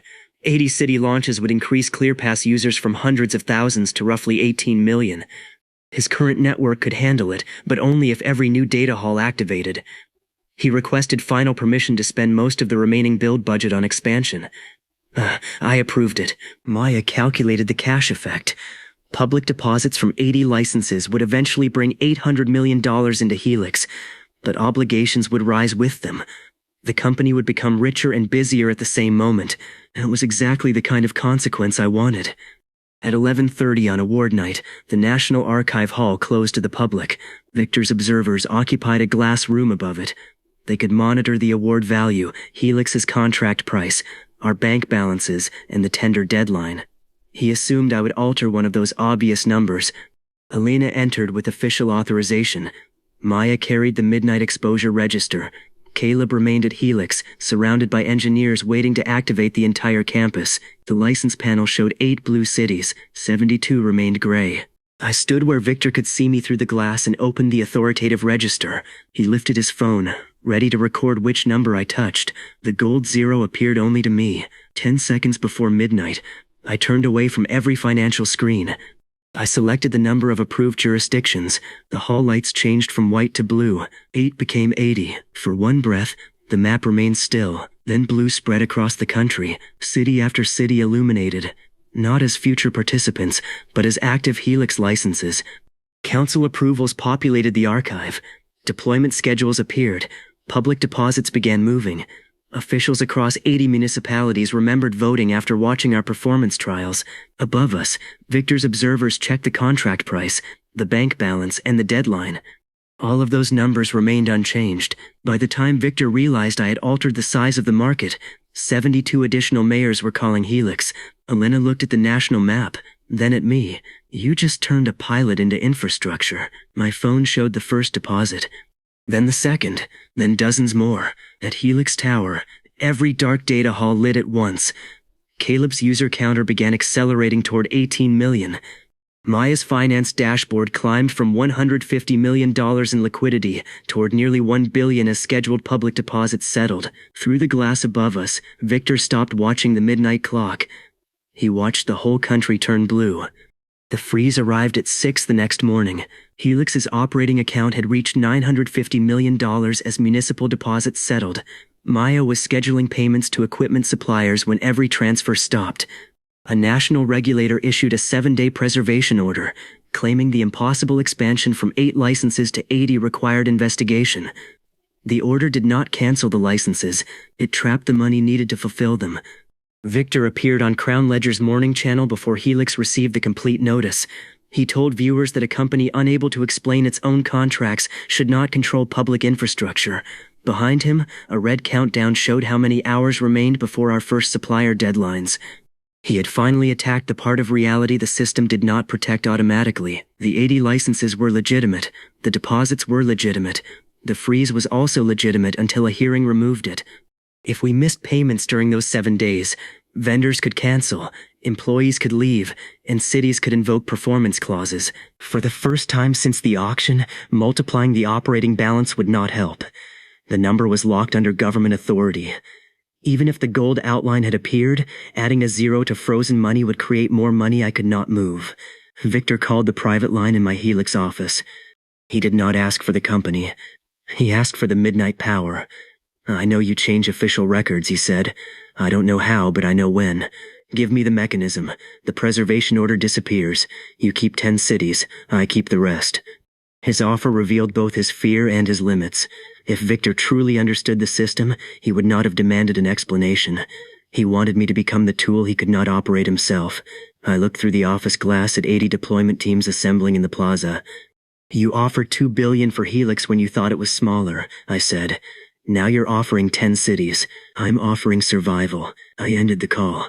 Maya was waiting in the finance theater with the midnight exposure register, supplier calendar, and 3 separate liquidity plans. She did not waste time being angry about the freeze. Our personal cash could cover 2 days of urgent obligations. The Meridian could secure more debt, but not before the regulator approved a transfer. North Star could extend power credit, yet Victor's proxies had scheduled an emergency vote against helping us. Then Maya opened a policy created during the campus reconciliation. Helix held an emergency continuity facility for $50 million. It was not a bank account. It was an insurance-backed line designed to pay suppliers if public record operations were disrupted by regulatory action. Because the policy belonged to a separate syndicate, the preservation order did not reach it. The facility was active. The limit was authoritative. $50 million. The gold outline surrounded it. Midnight was 18 hours away. Our first major supplier payment was due at 1 in the morning. Victor had frozen $950 million and left us a 5-hour gap between the next system use and default. He expected pressure to force a negotiation. Instead, Maya spent the day preparing payments. She contacted every supplier, confirmed the exact amount and delivery schedule, and moved their instructions into the continuity system. She did not ask for sympathy or extensions.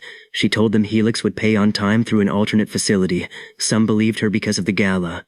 Others watched Victor's countdown and prepared cancellation notices anyway. Caleb built a public deployment board so every city could see equipment leaving warehouses, teams entering data centers, and users connecting. He refused to let a banking freeze make the product look stalled. Elena used her new authority to investigate the preservation order. The regulator who signed it had served on a Crown Ledger advisory board until the previous month. That relationship did not automatically void the order, but it turned Victor's clean legal attack into a public conflict. At North Star, directors argued over whether helping Helix would expose the utility to the same freeze. The workers did not wait for them. Plant supervisors continued routing power under the 120-month contract because Helix had paid every energy obligation and their own 10-year schedules depended on our campus. The company Victor once used as a threat had acquired employees who considered Helix their most secure customer. At 11:45, Maya, Caleb, and Elena joined me in the Meridian Fiber room. I had finally told Caleb the complete rule that afternoon. There was no value in leaving him half-informed after Victor announced the existence of a midnight mechanism on national television. Caleb's first question was whether I could add a 0 to the number of processors in a server hall. Maya said that was why she had waited to tell him. His second question was useful. Does the insurance syndicate have enough capacity to support $500 million? The policy listed several large carriers and a public risk guarantee. The supporting institutions could handle the larger line, though premiums and old capital commitments would have to change. Elena asked whether using the system during a public investigation would make Victor's case stronger. Only if he can identify what changed. Victor's analysts were watching the frozen account, municipal deposits, contract totals, employee counts, and user numbers. The emergency policy had been filed years earlier and sat outside the records he considered valuable. At midnight, I opened the active coverage certificate. 50 million became 500 million. The insurance portal paused for 6 seconds. Then a syndicate approval appeared with old board minutes, premium payments, and risk allocations. Helix's campus history now included a much larger continuity requirement because its archives had supposedly served more regions before bankruptcy. The policy had been renewed at $500 million under an infrastructure guarantee no one had noticed. The reconciliation created obligations, but not immediate ones. Historical premiums had been paid from the old Helix accounts that reality had reconstructed with the campus. Future premiums were scheduled against public contract revenue. At 12:07, Maya drew $480 million. Payment orders left the Meridian Fiber room and spread through the supplier network. Warehouses that had prepared cancellation notices received full balances. Equipment trucks departed. Payroll cleared. North Star received its power payment. 80 municipal deployment dashboards changed from funding hold to funded. Victor's channel was still broadcasting a countdown to our first default when the deadline passed. Nothing happened. The countdown vanished without explanation. At 1:15, Maya released a simple statement. Every Helix supplier had been paid. She attached confirmations large enough to be verified and small enough to understand. The public reaction was not about insurance. It was about scale. Victor had frozen nearly $1 billion, and Helix still moved $500 million before dawn. By morning, the story had changed from whether I could survive to how much liquidity I had hidden. Rumors estimated $2 billion, then $5 billion. One channel claimed I held a private $10 billion reserve. The truth was that our available line had been $50 million the previous day. For once, the rumors were larger than the cash but smaller than the power. Elena presented the regulator's conflict at an emergency hearing. She did not mention the system. She showed that the preservation order had been prepared with Crown Ledger advisors before the 80-city award became final. The regulator had not frozen Crown's accounts despite its participation in the same tender. The panel narrowed the order that afternoon and removed it entirely the following morning. $950 million became accessible again. The insurance draw remained available. Municipal contract revenue was beginning. Lenders who watched us survive the freeze offered additional facilities because the public network now looked inevitable. Maya assembled the position on one screen. Operating cash and deposits, $950 million. Continuity facility, $500 million. New infrastructure financing, $950 million.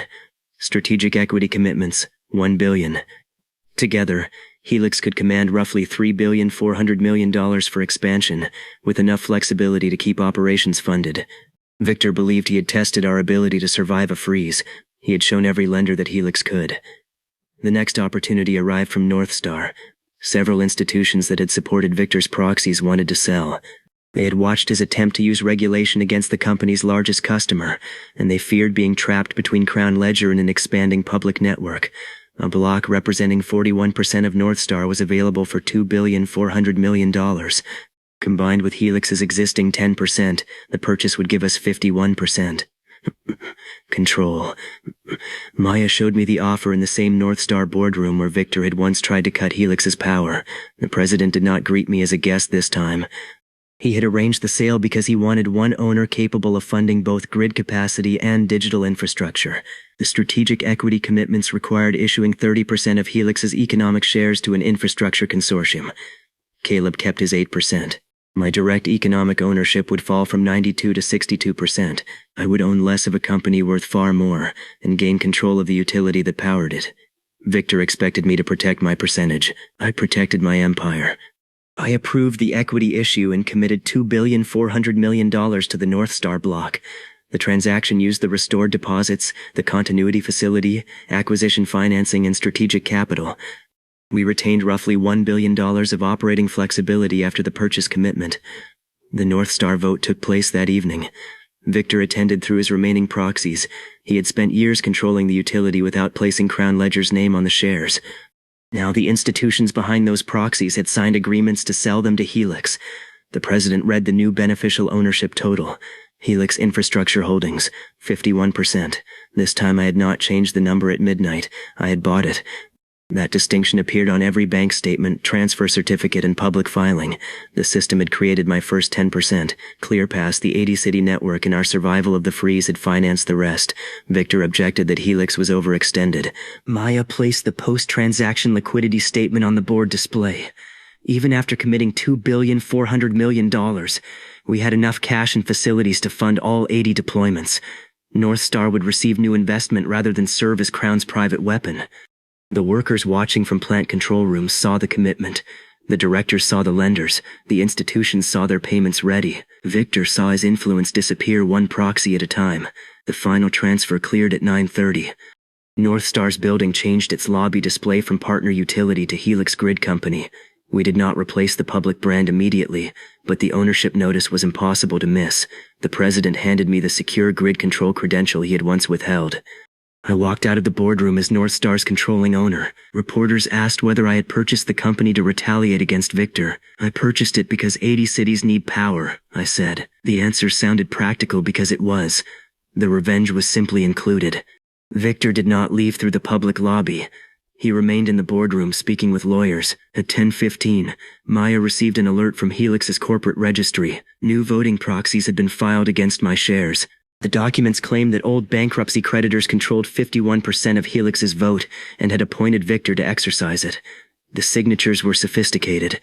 The filings were official enough to trigger an emergency board meeting, but their underlying claims did not match the records Maya had preserved. The proxy package demanded control at midnight the following night. Victor had lost North Star, the city contracts, and the public narrative.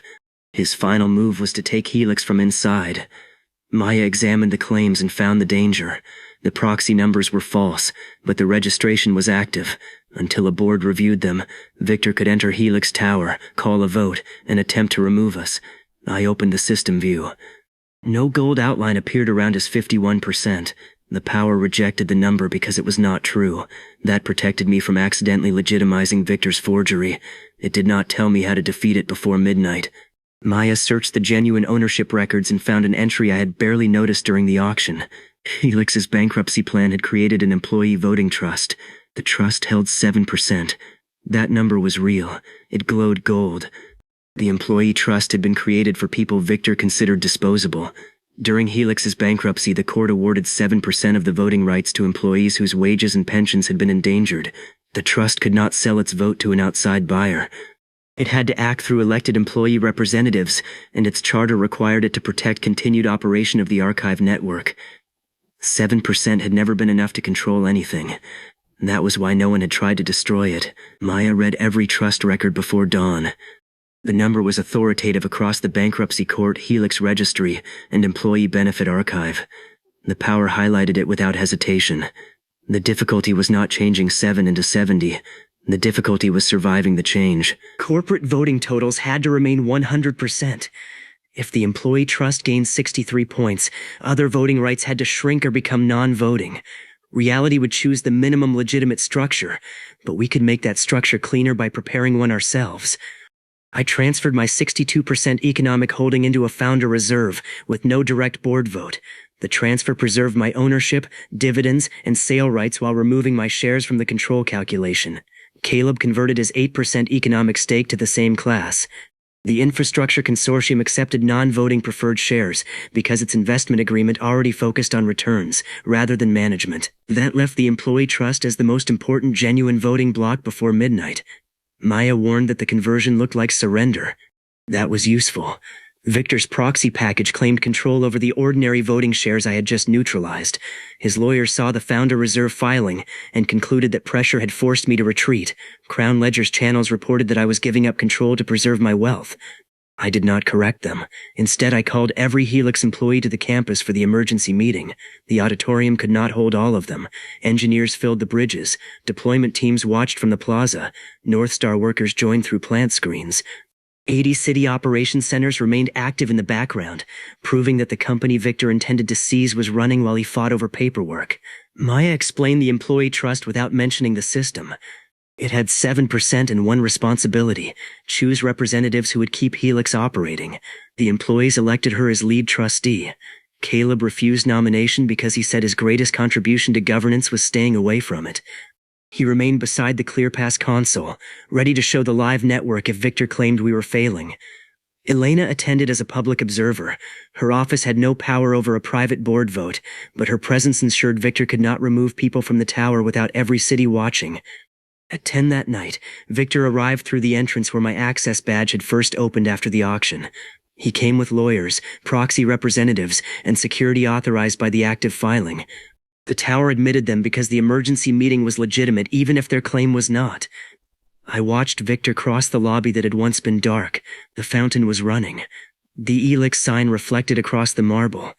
Employees who had received their missing wages on my first day stood along the upper balconies. Victor looked at them only long enough to count resistance. In the boardroom, he presented his 51% proxy claim. The documents traced through old bankruptcy creditors, temporary custodians, and nominee funds. Each link was false in origin but signed strongly enough to force review. Maya challenged the package using the original court schedule. Victor's lawyers objected that the official registry now recognized their authority. The board officer ruled that both positions would be voted at midnight, when the filing's activation period ended. Victor took the chair at the head of the table before he had won it. He announced his plan for Helix. ClearPass would become a Crown Ledger division. The 80-city network would remain, but pricing and access would be controlled centrally. Caleb would receive a contract. Maya would be replaced by a finance team willing to cooperate with regulators. I would keep my non-voting economic shares and become wealthy enough to stop interfering. He believed the offer was generous. It would have made me richer on paper and powerless in reality. I asked whether he had finished.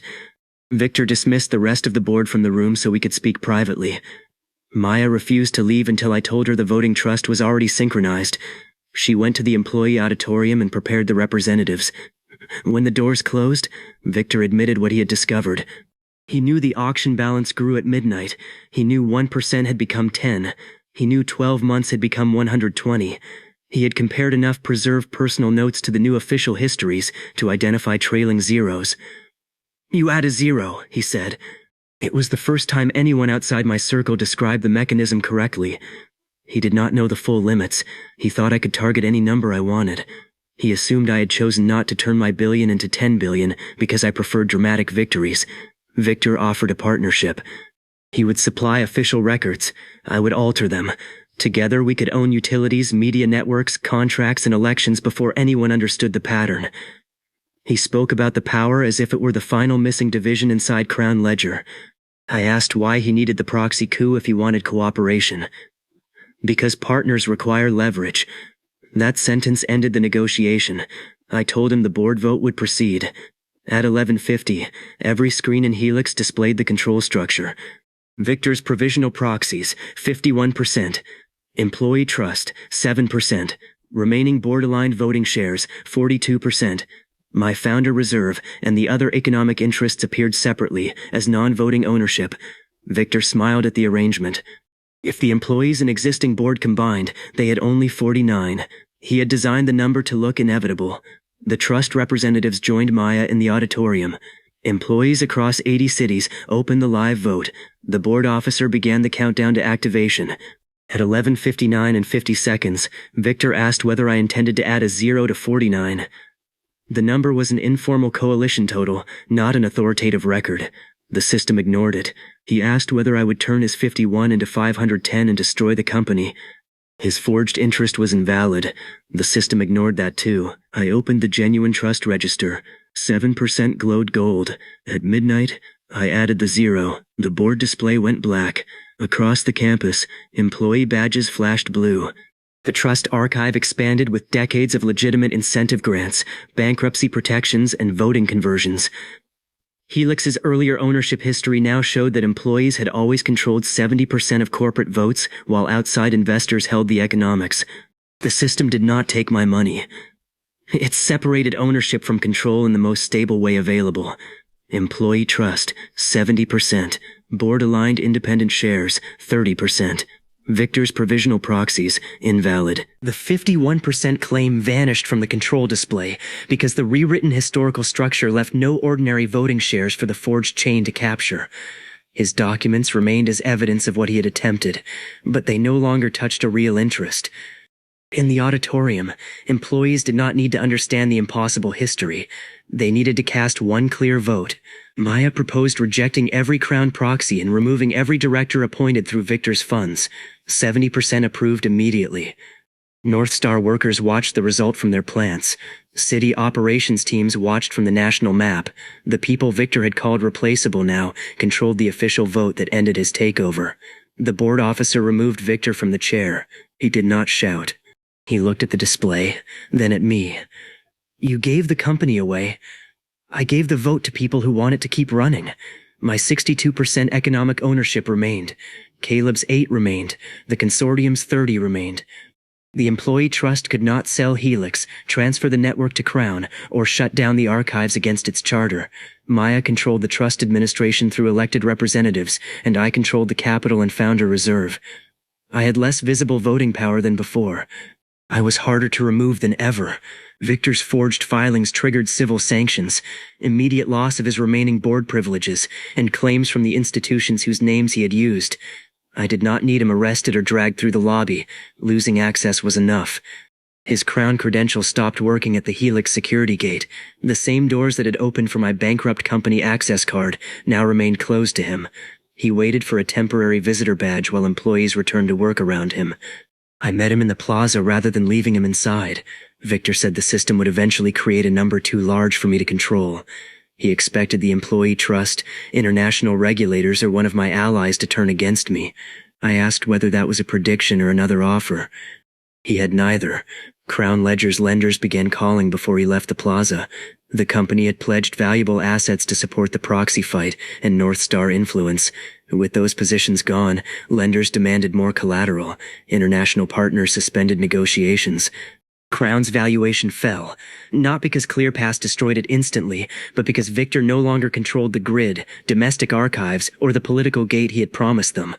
Within 1 week, Crown's international network entered a supervised sale. It was the asset Victor had guarded most carefully: secure archive connections, data centers, and distribution agreements across dozens of markets. The network did not include active operating authority everywhere. Most jurisdictions required new approval after a change of control. Competitors offered $5 billion. Helix offered 6.8. The financing was larger than anything Maya had arranged before. 80 city contract revenue supported part of it. North Star's cash flow supported another part. Banks that had competed at the Meridian Gala formed a larger syndicate. The infrastructure consortium increased its commitment because the employee voting trust guaranteed operational stability. Victor still owned enough of Crown to block a cheap sale. Our full-price offer gave him a minority cash exit and left him with no management control. I did not need to erase him. I wanted his network. The supervised board accepted our offer subject to international authorization. The purchase would add Crown's domestic territories to Helix's 80, taking our national reach to 90 regions under the revised administrative map. More importantly, it gave ClearPass a path abroad. The first international commission approved a single pilot jurisdiction, one. The authorization was real, active, and limited. 9 other commissions were observing but had not completed their reviews. The official license appeared in Helix's acquisition portal 2 days before the global launch. It glowed gold. Caleb saw my expression and checked the screen. 10 international launches at once, he said. Do you know how much hardware that takes? Maya opened the financing plan. Elena, now serving as the National Infrastructure Coordinator for the 90 Region Network, opened the International Review Calendar. All 3 waited for me to answer. Enough to make the launch worth watching. The Crown acquisition would close on the launch stage at Helix Plaza. Victor had to attend as the selling shareholder. The world expected 1 foreign pilot. Midnight would arrive during the broadcast. For the first time, Victor knew exactly what kind of number I would target. He simply had no company left from which to stop me. Helix Plaza was built for a launch long before anyone knew it. The reconciled campus history had created an open square between the towers, a glass stage facing the restored shopping center annex, and bridges high enough to hold screens visible across the river. We had used the plaza for employees and reporters. For the global ClearPass event, Caleb turned the entire block into one live network map. 90 domestic regions glowed blue. 1 foreign pilot glowed green. 9 other jurisdictions remained silver. The colors made the objective understandable without a speech. Maya spent the 2 days before the event closing the largest purchase in our history. The $6.8 billion Crown Network deal involved lenders, infrastructure funds, and public contract revenue, but she refused to let the stage presentation become a lesson in financing. The audience needed 3 facts. Helix was paying $6.8 billion. The acquisition added 10 domestic service territories and Crown's international data centers. Victor would leave with money and no control. Every document was ready except the final change of control signature. Victor tried to delay that signature through the international commissions. He argued that Helix's employee trust made governance unpredictable. Maya answered by showing that the 70% voting trust had approved every ongoing public obligation, while Victor's own proxies were the subject of civil claims. He argued that ClearPass had never operated across languages and legal systems. Caleb opened the pilot environment to independent testing. Property transfers, business registrations, and utility activations settled through local official archives, without exposing private data to Helix. He argued that North Star could not power simultaneous foreign data centers. I signed long-term capacity purchases through regional utilities and prepaid the first year. Each objection forced us to display another layer of strength. The one approved pilot authority confirmed its license.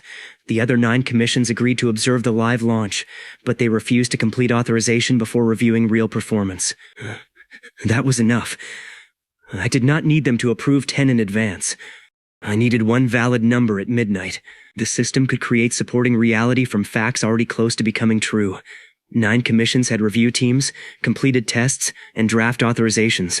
ClearPass had hardware staged in their data centers. North Star and the regional utilities had power reservations. Maya had segregated funding for every launch. The world was 1 signature short in 9 places. Turning 1 into 10 would require less reconciliation than the 800,000 square foot campus had demanded. Victor understood that and attacked the hardware instead. The night before the launch, Crown's old network supervisors received instructions to shut down international routing as soon as the sale closed. The instructions were signed under Victor's remaining shareholder authority. They were legal until the transfer. Caleb discovered them during a final audit. He could have used ClearPass to bypass the supervisors, but doing so before we owned the network would violate the sale terms. Instead, he invited the supervisors to Helix Plaza through a live operations link and showed them their future contracts. Helix offered every competent network employee a 3-year position, better equipment, and immediate access to the new platform. Victor's shutdown order offered them a final day of work. They chose the contracts. By sunrise, the same supervisors who had received instructions to disconnect Crown were preparing to switch its routing into ClearPass. Money did not merely buy machinery. It let me make loyalty more profitable than sabotage. Elena arrived that afternoon with delegations from the 90 domestic regions. Her election had begun as a local fight over 1 city archive. Now mayors and national administrators waited behind her to sign the Common Infrastructure Agreement. She walked through the plaza where 40-point polling screens had once filled the Meridian Ballroom and looked up at a public support display. Her approval remained high, but she ignored it. No more political numbers tonight, she told me. 1 international number. After that, I make no promises. Maya overheard and added the sentence to the midnight exposure register under risk factors. Caleb did not join the jokes. He had slept 4 hours in 2 days. His network map showed 10 international environments ready but only 1 legally active. Each silver region contained hardware, translated interfaces and local archive adapters built by his teams. I asked whether ClearPass could handle the load. He said it could handle 10 times the expected load. That number did not glow. It was an engineering estimate, not an official limit. For once, I liked it without gold. The global broadcast began at 9 in the evening. The stage lights rose across Helix Plaza. Screens on the bridges showed the company's path without explaining the impossible parts. The Dark Tower restored, the North Star contract, the expanded campus, the 10,000 record demonstration, the 80-city map, the supplier payments during the freeze, and the purchase of grid control. Viewers saw compounding. They did not see a list of disconnected miracles. Each victory had built the capacity for the next. The host introduced me as the founder who had taken Helix from bankruptcy to national infrastructure in less than a year. The title was inaccurate because I had bought the company rather than founded it. But no one had invented a better word for the person controlling its second life. I walked onto the stage in my usual charcoal suit. Behind me, the giant network map displayed 90 blue regions. Victor sat in the front row beside the supervised sale officers. His burgundy suit had returned. The color made him look like the man from the auction, except no lawyers packed folders for him now. They guarded the closing documents. The first presentation belonged to Caleb. He demonstrated a business opening simultaneously in 3 domestic regions. Registration, property lease, utility service, employee verification, and bank settlement completed through ClearPass while the founder remained on one screen. The process took less time than it once took Helix to verify a single identity file. Then Caleb opened enterprise capacity for the international pilot. Banks, cities, and businesses had registered requests during the previous week. A counter appeared above the stage. The first 1,000,000 transaction slots sold before the host could explain the pricing. The second block disappeared in seconds. By the time Caleb closed the portal, every available enterprise position for the first year was reserved. Sold out appeared across the network map. The financial audience understood the result better than any technical metric. Institutions had committed before seeing whether the other 9 jurisdictions would open. Analysts revised Helix's estimated value live. 30 billion, 48, 65. Maya did not look at the estimates. She watched the closing funds. At 10:30, the bank syndicate released the Crown purchase money into escrow. $6,800,000,000 appeared on the supervised sale screen. The amount did not come from my personal checking account, yet every lender had committed because the company controlled real contracts, power, infrastructure, and demand. The fired bank clerk had become the person moving more money in one closing than Lattice's old reconciliation room processed in a month. The sale officer called Victor to the stage.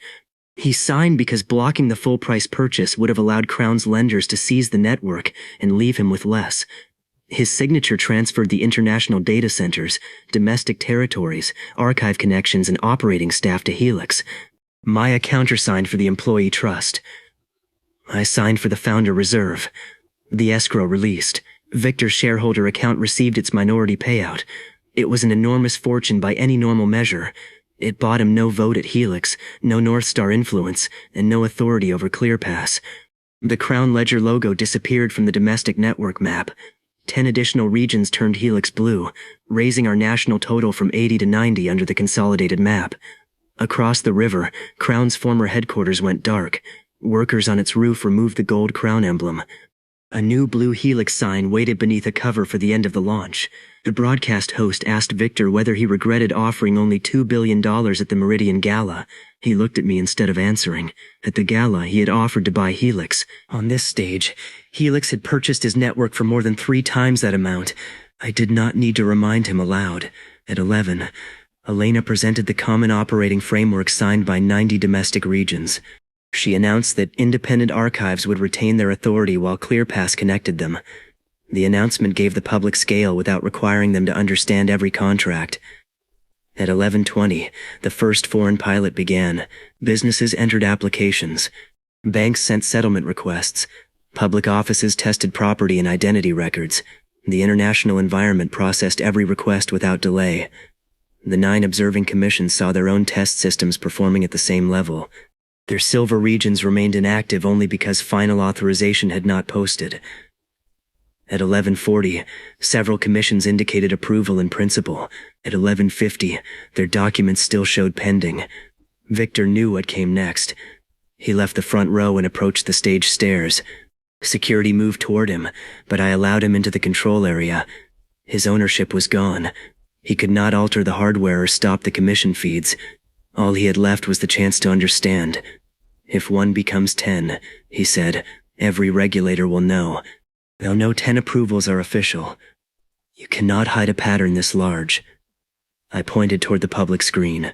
Analysts believe the expansion came from completed reviews, staged infrastructure, Elena's framework, Caleb's performance, Maya's financing, and the incentive created by a sold-out pilot.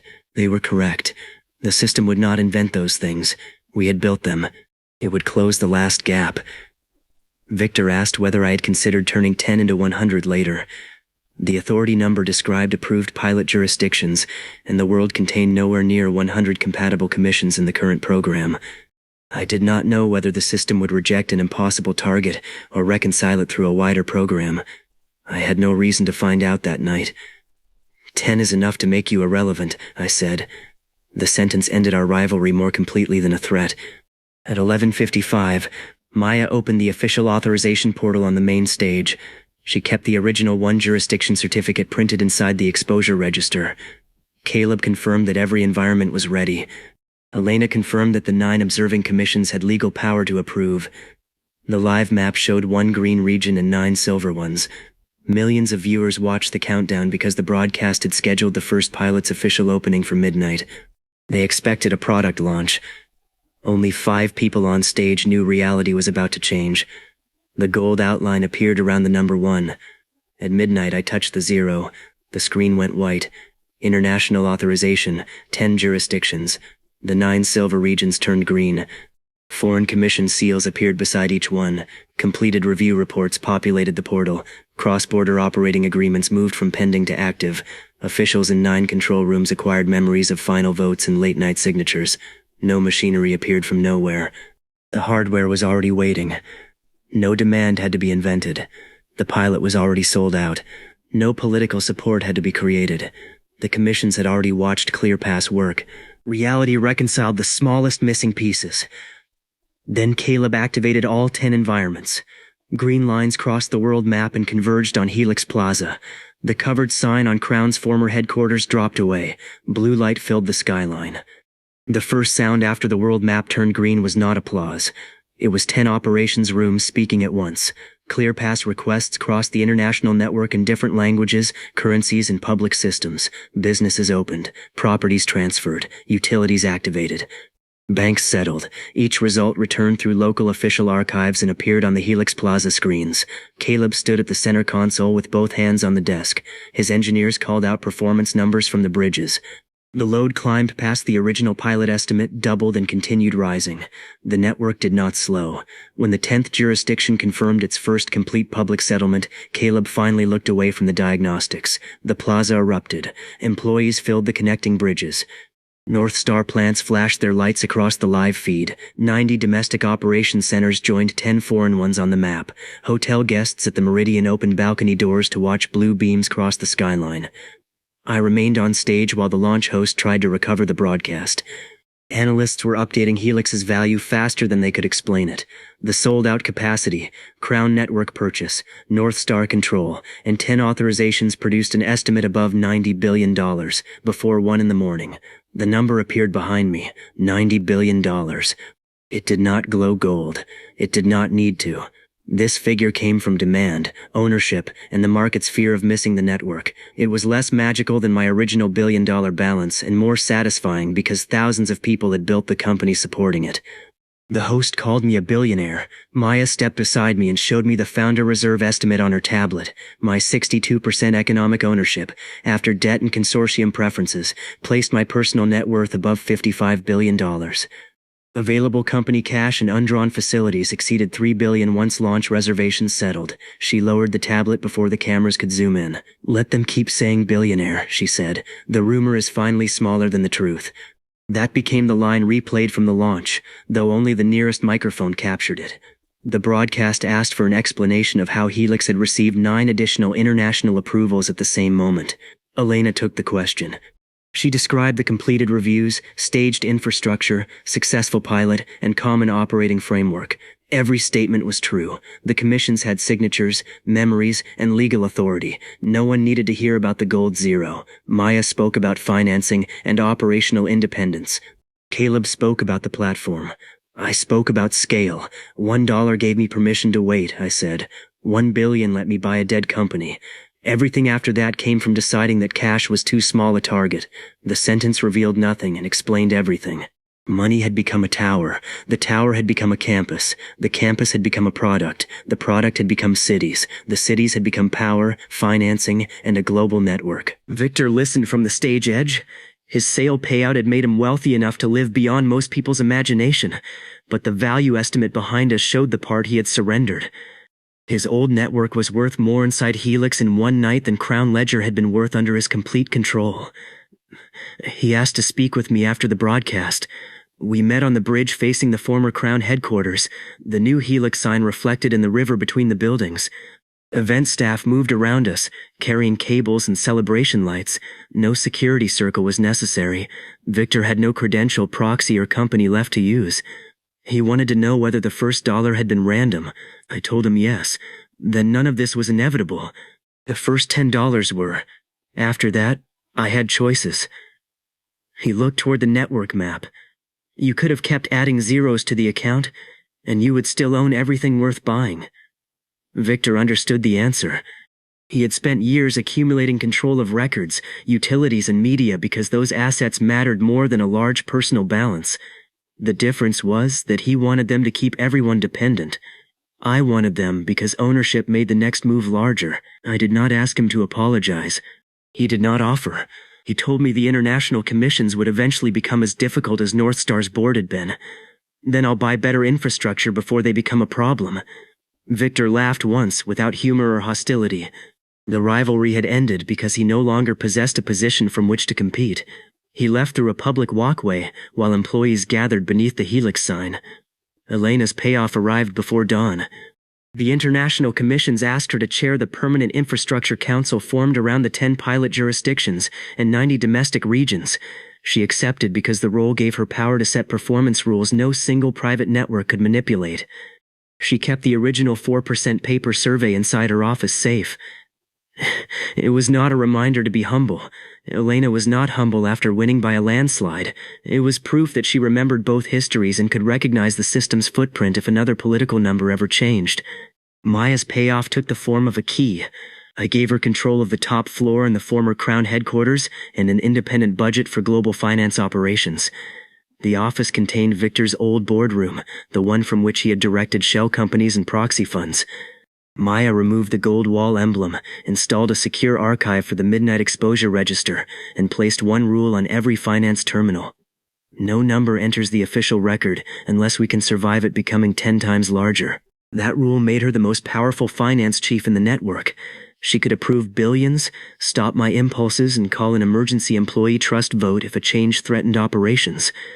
I gave her an additional founder reserve interest worth more than every salary Lattice could have paid her over several lifetimes.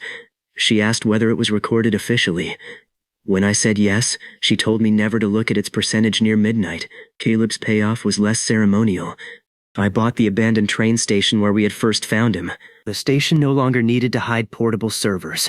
Helix restored its platform, reopened the river line, and built a public technology workshop around the old maintenance room. Caleb received the only office overlooking the tracks. He used it once. Then he returned to the campus console because international traffic was more interesting than furniture. His 8% economic ownership was worth billions. Reporters asked what luxury purchase he planned. Caleb bought a better noodle cooker for the engineering floor and spent the rest of the interview explaining network latency. I understood him. Wealth was most entertaining when it removed a limit you actually hated. For Caleb, the limit was hardware. For Maya, it was unverifiable risk. For Elena, it was private control of public gates. For me, it was needing permission. After sunrise, I went to the Meridian penthouse and slept for 3 hours. When I woke, 3 banks were requesting expansion meetings, 2 foreign funds wanted to purchase consortium shares, and a property company offered a private island for less than the interest Helix earned that morning. I bought the island, not because it contained fiber, not because ClearPass needed it. I bought it because I wanted one purchase that did not have to become infrastructure. Then I added a secure Helix conference center, a North Star microgrid, and an archive vault because apparently I was incapable of leaving an asset useless. Maya sent me the expense approval with one comment: practical luxury remains luxury. The network continued expanding without another system use. Domestic transactions rose each week. International capacity that had sold out for a year began earning. North Star built new generation because 10 foreign partners wanted long-term power agreements. The former Crown staff received their 3-year contracts and stopped calling themselves former Crown staff. Helix's value moved above 100 billion, then settled near 98 after the launch excitement cooled. The change did not bother me. Valuation was a crowd's opinion. The contracts, properties, power, and ownership remained. My available liquidity grew beyond 3 billion as revenue settled. For the first time since I found the system, I went 30 consecutive midnights without using it. The gold clock still reset every day. Numbers throughout Helix glowed when I focused on them. Revenue, floor space, contract terms, ownership, licenses, capacity. I ignored them because multiplying the wrong mature number could create obligations larger than the advantage. The system had not weakened. My standards had grown. On the 31st day, Maya called me to the secure archive beneath the former Crown headquarters. Crown had purchased unusual rights around the world. Most were expired exploration contracts, old satellite slots, or abandoned data center permits. Helix's acquisition team was clearing them from the balance sheet. One document could not be closed. It was an authenticated resource lease issued by an international space consortium years earlier. Crown had acquired it as a publicity asset and forgotten it. The lease remained active. The location was the moon. The authorized extraction zone measured 1 square kilometer. Maya placed the paper beside the official registry terminal. The number glowed gold. 1 square kilometer of the moon was not valuable because it was large. It was valuable because it was official. The lease had been issued by a recognized consortium, recorded in multiple jurisdictions, and renewed automatically through a research payment Crown Ledger had forgotten it was making. Unlike the $1 account, the number already pointed at something no private company had learned to control. The gold outline weighted around it. Maya closed the registry terminal before I could examine the supporting numbers. Not tonight. Midnight was nearly a full day away, so the warning was unnecessary. That was why she gave it. She had learned that my most dangerous decisions began long before the zero appeared. We took the lease to the old Helix boardroom and called Caleb and Elena through secure links. Caleb joined from the international operations floor, where the network map now covered an entire wall. Elena joined from the infrastructure council chamber with 10 foreign SEALs behind her. Caleb read the lunar coordinates and stopped pretending to care about his current meeting. He wanted to know whether changing 1 square kilometer into 10 would create mining equipment, launch rights, or an entire missing research program. I told him the system would reconcile only what was necessary to make the size of the lease legitimate. It might adjust a survey and boundary approval without creating a single machine. That answer made him more interested. The power had never completed the important work for us. It gave Helix space, not ClearPass. It gave us time, not engineering. It gave us licenses, not reliable operations. A 10 square kilometer lunar zone would create an opportunity large enough for Caleb to spend years filling. Elena checked the consortium's authority. The lease was valid, but global agreements around lunar resources were still developing. A larger zone would attract every government, aerospace company, and investor capable of reading a registry. If 1 becomes 10, she said, this will not stay in a basement. Neither did the first billion. Maya added the lease to the exposure register but left the target status blank. The system had trained us to ask 3 questions. Was the record real? Could reality support the larger number? Did we want everything that came with it? For the bank balance, the answers had been easy. For a percentage, a contract, a campus, an election lead, cities, insurance, voting control, and international authorization, Each answer had changed the size of my life. The moon could wait until we built a company capable of reaching it. I placed the lease in the secure archive and returned to Helix Tower. The lobby fountain was running under the blue sign. Visitors crossed the plaza toward ClearPass demonstration rooms. Employees used the bridges that had appeared when 80,000 square feet became 800,000. None of them stopped to think of the buildings as impossible. They were simply Helix. That was the strangest result of the system. A miracle lasted seconds. Ownership lasted. The company's first anniversary after the auction was 3 days later. Maya wanted a financial briefing. Caleb wanted a maintenance window. Elena wanted the council launch link to it. I wanted to see the auction room again. The bankruptcy court had converted it into a public transaction hall. The same red payment clock remained on the wall, though it now counted ordinary settlement deadlines. The chair where Victor sat had been replaced. The verification table where Maya confirmed my billion-dollar certificate still stood near the judge's platform. We held the anniversary briefing there. Maya displayed the final empire position in numbers simple enough to hear once. Helix served 90 domestic regions and 10 international jurisdictions. ClearPass handled hundreds of millions of official settlements each month. Helix controlled 51% of North Star, 800,000 square feet of its original campus, the Meridian Fiber Ring, the former Crown Network, and data centers across every active market. The employee trust held 70% of the vote. My founder reserve held 62% of the economics. The company's value remained above $90 billion. Available liquidity and facilities exceeded $3 billion. Those figures no longer needed a countdown. Reporters asked whether I planned to sell part of the company now that my stake was worth more than $55 billion. I said no. They asked whether I regretted giving voting control to the employee trust. Behind them, Maya sat at the verification table where she had once defended my impossible balance. The trust had blocked Victor's coup and approved global expansion without delaying a single launch. I said I regretted not noticing the 7% sooner. They asked Caleb whether Helix's rise depended too heavily on one owner's instincts. He opened a live ClearPass map and showed thousands of employees operating without waiting for me. The system had changed official records 17 times. Helix processed more than 17 impossible-looking business problems every minute through ordinary engineering. That answer preserved the mystery and gave him credit. Elena announced that the 10 international pilots had converted into permanent operating approvals after a month of successful performance. I did not touch those numbers. The commission signed because their own systems worked better. The result completed the current conflict in a way no additional zero could improve. Victor had tried to make every institution dependent on him. Those institutions now depended on a platform he did not own, a grid he did not control, and a company whose doors required him to sign in as a visitor. He attended the anniversary anyway. His minority payout from Crown made him one of the richest people in the room. A year earlier, that would have placed him above everyone except me. Now bank presidents moved around him to reach Maya. City officials waited for Elena, and technology executives followed Caleb toward the product screens. Victor greeted me without offering a deal. He had invested part of his payout into a small media studio and asked whether Helix wanted to buy advertising. I accepted at the standard rate. That was the only business we had left together. After the briefing, I returned to Lattice Bank. The institution occupied the same building, but my old reconciliation department was now a ClearPass operations partner. The glass door that rejected my badge opened with a visitor scan tied to Helix. The coffee machine had been replaced. I asked an employee what happened to the coins trapped in the old one.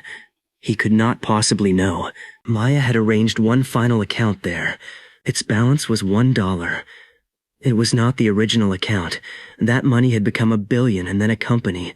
This was a memorial account with no automatic fees, protected by a private agreement that forbade anyone from adding funds. The number glowed gold when I opened it. I laughed and closed the app. Turning $1 into 10 again would have been easy. That was why it was no longer interesting. The Lattice president invited me to the private room where he had once offered premium services after my first million. He presented a proposal for Helix to acquire the bank. The price was reasonable. Lattice already used ClearPass and wanted access to our international network. I asked Maya whether buying it would simplify operations. She said yes. I bought the bank. The decision took less time than choosing dinner. There was no rude employee to correct, no rival to outbid, and no need for a midnight change.